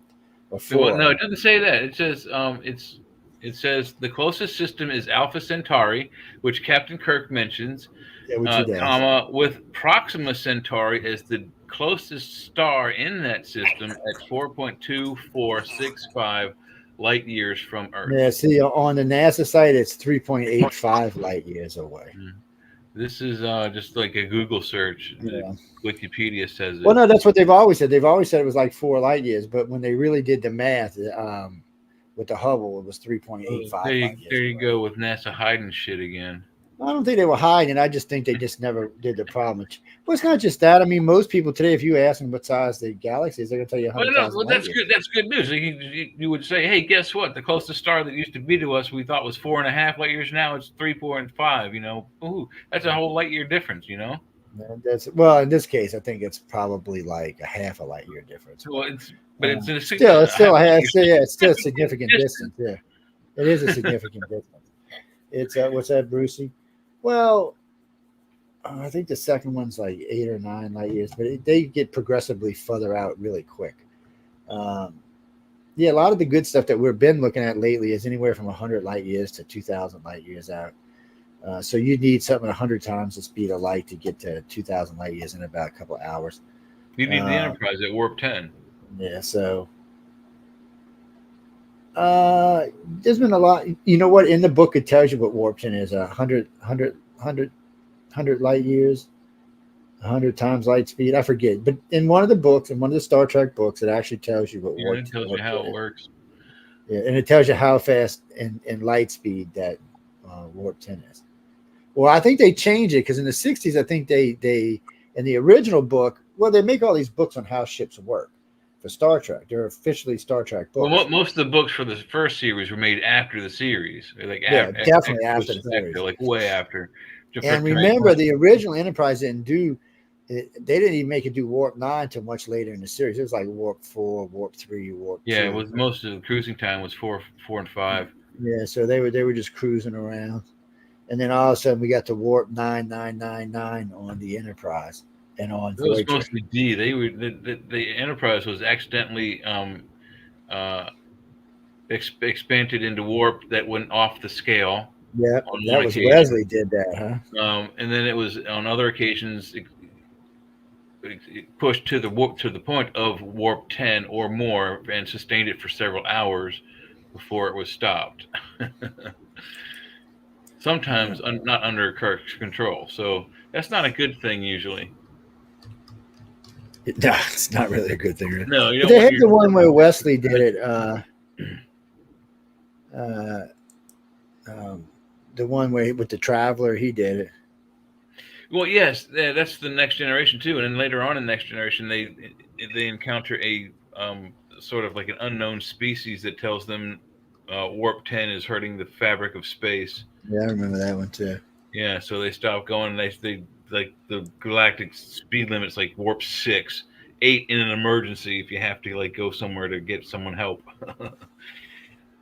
What's that, Bobby? Where did you find anything at 3.5 light years? You're gonna have to send me that. I've never seen. Well, it sounds also like your Proxima Centauri as well. I mean, if they went from 4.2 to 3.8, it's about the same. The Wolf system, I think, is like 14 light years out. I only remember that for Which some Wolf? There are hundreds of them. There's Wolf 359, Wolf 162. There's a bunch of them up there. Yeah, there's the Wolf 1061. There is a bunch. He's absolutely right about that. You had to be way. No, there's a bunch of them. In Star Trek terms, it's Wolf 359, and it is up there. I looked. They do. Yeah. No, it is. That's a real system. And then I know I've seen Wolf 1061 somewhere. Alpha Centauri is a real system. It It's was mentioned in the original series. It was a red dwarf that was called Wolf 1061. There was a TV show called Red Dwarf as well. Yeah, it was a British TV show, wasn't it? And American. My friend and personal costumer Joseph Karasman, he made my costumes. He made the costumes for the American version of Red Dawn. Let's see. University of Southern Wales. Who sent me this? What do y'all send to me, guys? Nobody knows. You mean closest exoplanet to us? That's going to be an argumentable thing there. Exoplanet, well, like a planet like Jupiter, there's lots of them actually. There's more of them. We found more of them than we have of planets like Earth. No, as far as I know, there's no planet at 3.5 light years.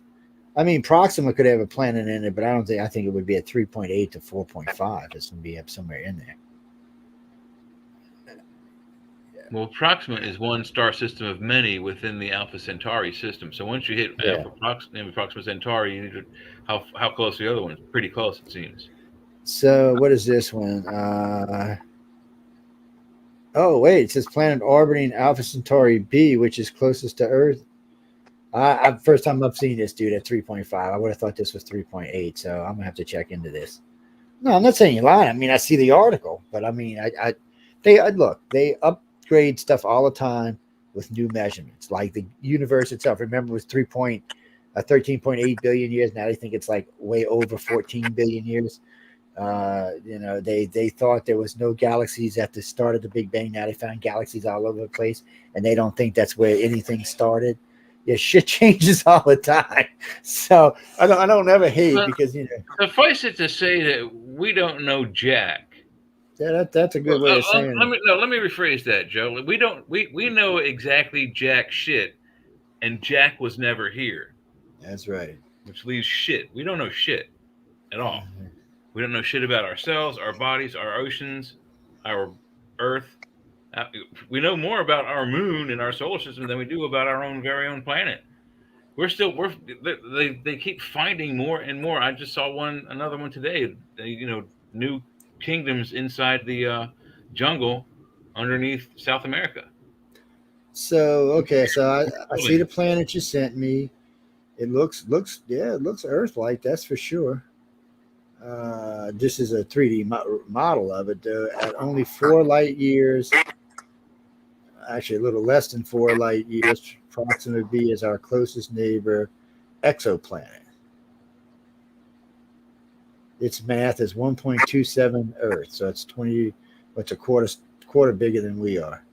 It takes 11.2 days to complete one orbit. Jesus, I'd be like, how old am I now? Even Leah'd be like 200 years old. Damn. Oh man. The radiation generates energy stripped away. Yeah. They think it's got liquid water.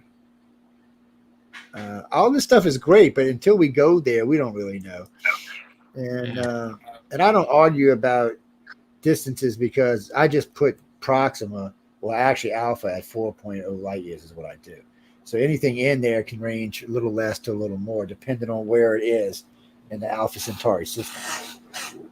Well, you guys, my phone's about to die. Yeah, well, we got to get out of here in a minute anyway, because Michelle is probably coming on right now. It's So thanks for stopping already. by. And yeah, it's already 9. It's a little after. So thanks for hanging out with us. Don't go slapping you know who around. He seems like he's turned out to be a nice guy, so let's not be beating him up or nothing. Who? I'm talking to Leah about her. She got a big Rottweiler she likes to beat up on from time to time. Yes. Last time I seen her, she had a harness on her riding around the house going yippee-ki-yay. I was like, well, okay, it's some things I just don't need to know about. You know how that is, people. Just kidding, y'all. No, we got to go. What? One last question. What? Who? I don't know who you're talking about. Ain't nobody in the network by that name. Carl, ain't nobody in this network by the name of Carl.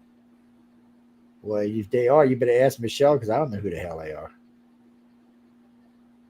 Usually she tells me when she hires a new host. So sometimes I don't find out for like a week though. I don't know. As far as I know, there's no one named Carl on the network.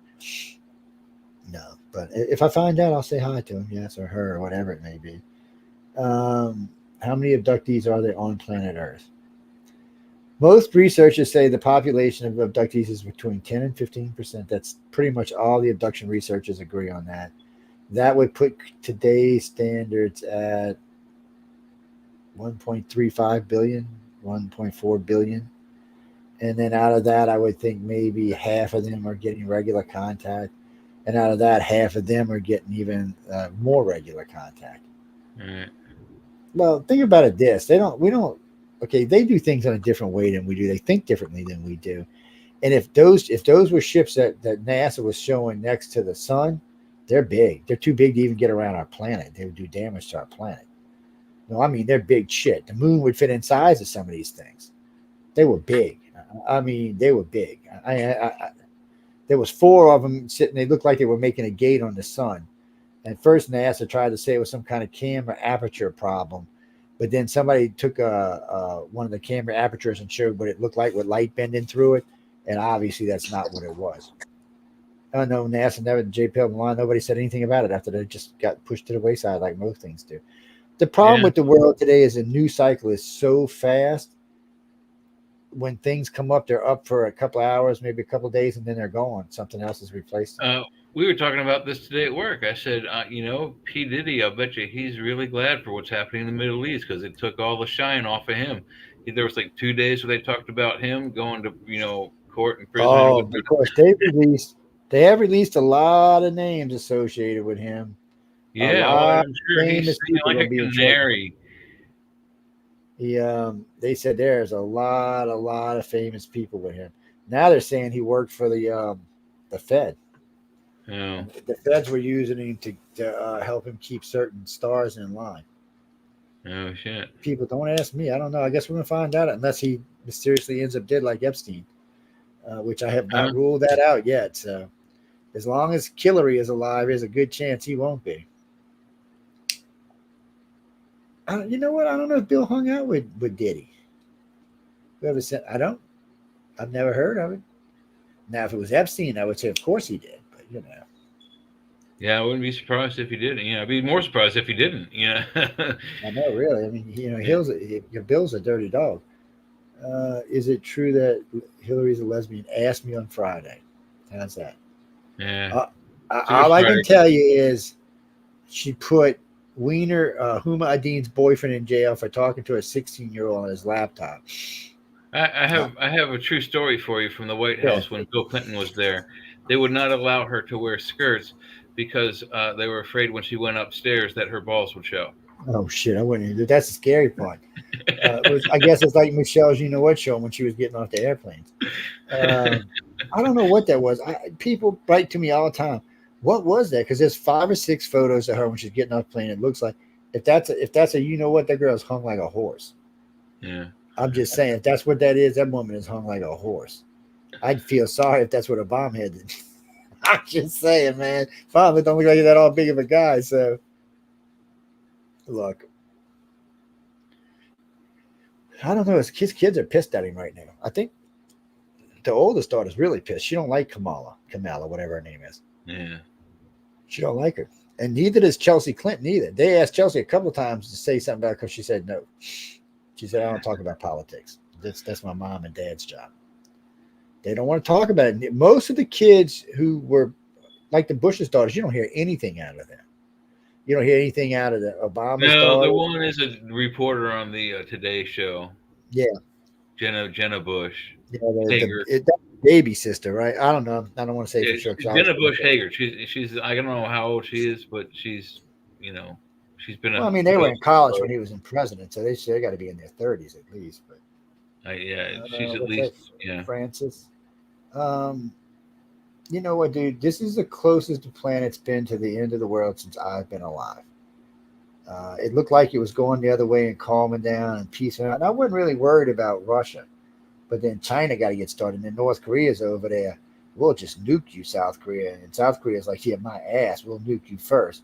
And then now Iran's it was like 2 weeks out from having a nuke, which I don't know. Israel may take that ability away from them here soon. I did hear they were making another strike. I didn't hear what. I'm sure we'll know by Friday, and we'll talk about it on Friday. We'll talk about a lot of things on Friday, including the new polling numbers. What is that, Jeffrey? Well, we track a lot of different polls, a lot. I put out a new poll for the American Polling Company this week to see how it's going to do. I also put out a who won the Vance, what's his face poll. I mean, who won the debate? Who won the VP debate? So far, pretty much everybody I see says most people are saying it was Vance. Yeah, like I said, the only people I know for sure that didn't was NBC, and it was so funny because there was a Trump guy on there, and he was stuck in between these two liberals who were trying to say Vance was an idiot, Vance was this, Trump was this, and the guy just took him down. I mean, he just took him down and took him out. They didn't even know what to say when he got through with him. And there's something else we need to think about this year for the election. There are more registered Republicans now than there are registered Democrats. Oh, that's a good sign. Yeah, that's something to think about. And currently, according to NBC, Kamala has 43% of the independents and Trump has 41%. But Trump has, they're saying 20% of the black voter. If that's true, he's your next president of the United States. Oh, dude, I've been hearing blacks come out for Trump all over the place. I don't know what's going on. It's like a freaking plague almost. I hear far more blacks talking about Trump than I do about about Hillary or whatever her name is, Kamala. When I think of Kamala, I think of Obama and Hillary's going to be running the country. She's an alcoholic, people. But anyway, enough about all of that. It's not, you pick whoever you want to vote for. All I ask is you go out and vote. I don't really personally care who you vote for. Win, lose, or draw, I'm sure I'll be crying either way. I personally care because if you didn't vote and then you complain about who gets into this office, now. No reason to complain. That's the rule. Vote, you don't get the bitch. That's always been my rule. You don't vote, you don't get the bitch. No. Who did you vote for? I didn't vote. Well, sorry, you don't get the gripe. You didn't put in a vote. That's right. If your guy lost, if your guy won, you can gripe. If if you didn't vote for either of them, you don't get the gripe. Go vote, people. Hell, even if you write yourself in, I want to be president, and you lose, hey, guess what? You voted for somebody. That's right. I got 10 votes last election. Ooh, man. Did you? It's I think one year I was irresponsible and I wrote Fred Flintstone down as president. I think that was Reagan's second term, actually. Well, you didn't have to worry about that. He was going to win no matter what. Yeah, that's why I wrote down Fred Flintstone. I was like, why should even if I write down the other guy, this actor is still going to win. Yeah, he was too beloved. Rushing it. He really changed the world in a lot of ways, and good, bad, or indifferent, however you like him or don't like him. He did a lot of good stuff for the planet. So, he brought communism down, and I wish he'd have took China out while he was at it. Plus he was in Back to the Future Part 2 as Max Headroom style. That was pretty cool. Yeah. What was that? He wasn't a great actor. He was a B actor. He was in a lot of stuff, but he wasn't like. No, he wasn't like Tom Cruise or John Travolta or somebody like that. He was more like one of the Bogue brothers or something, or one of the Dom DeLuise's kids or something. He was in a lot of stuff. He was a B actor. Wow, good thing I wasn't that. Ha! Darth Vader, I really cut your thing off. Darth Cheney, I'm coming for you, Darth Cheney. Have you ever had a probe by a lightsaber? Haha, let's find out. It'll be glowing in your mouth. Sorry, guys, I got a little crazy here. Anyway, we got to go. I want to tell everyone thanks for hanging out with Jay and I and Leah. I hope y'all enjoyed the show. Any moans, groans, bitches, or complaints, please write to Michelle DeRose, courtesy of the Outer Realm. Actually, you know who y'all should write to is Amelia Pisano. Yes. Y'all should send love, hate me out to Amelia. Don't say Joe said anything. Or better yet, send her food porn. If y'all don't know what food porn is, I'm not going to explain it to you. No, see, right off the bat, no. It's not real porn. It's food porn. Not naked people with food. It's just food itself. Yeah, she spammed me with 5 tons of food, so I call it food porn. Because it's good-looking food. She cooks really well, and she's got a lot of and she takes good pictures of it, too. And she takes good pictures of it, too, so I call it food porn. Well, she gets a kick out of it. But anyway, we got to go, guys. We got to go. We're into her time now, so I hope y'all enjoyed the show tonight. Like I said, any moans, grown bitches, gripes, or complaints, please write to Michelle DeRoche. Don't forget, J.I. and Leah and Sean will be here on Friday, just causing general havoc all across the place. Well, we're not causing the havoc. We'll just be yes, we'll be telling you about it, I guess. But there's a lot of articles we're going to get through this week, and a lot of other stuff. We didn't even get to the videos. I'd say we'll do that on another night. But we got a lot of stuff to get through on Friday night. We really got to get in depth on the debate. We got to get in depth. We've got we've got 34 days to the election. That's it. 34 days, not even 5 weeks, guys. 4.5 weeks, and then we're there. Christopher, we'll talk about if that's a cheat or not on Friday. That's not for this show either. There's a lot of things that I'm skeptical about, but we'll talk about all of that on Friday. Again, on that note, good night and stay tuned for the Outer Realm with Michelle DeRoche and Amelia Pisano. Good night, everybody. Oh, and don't forget to see Jay on Friday night with Jeffrey Pritchett on... not this Friday, next Friday. The Church of Mavis. That's it. That's it. Good night.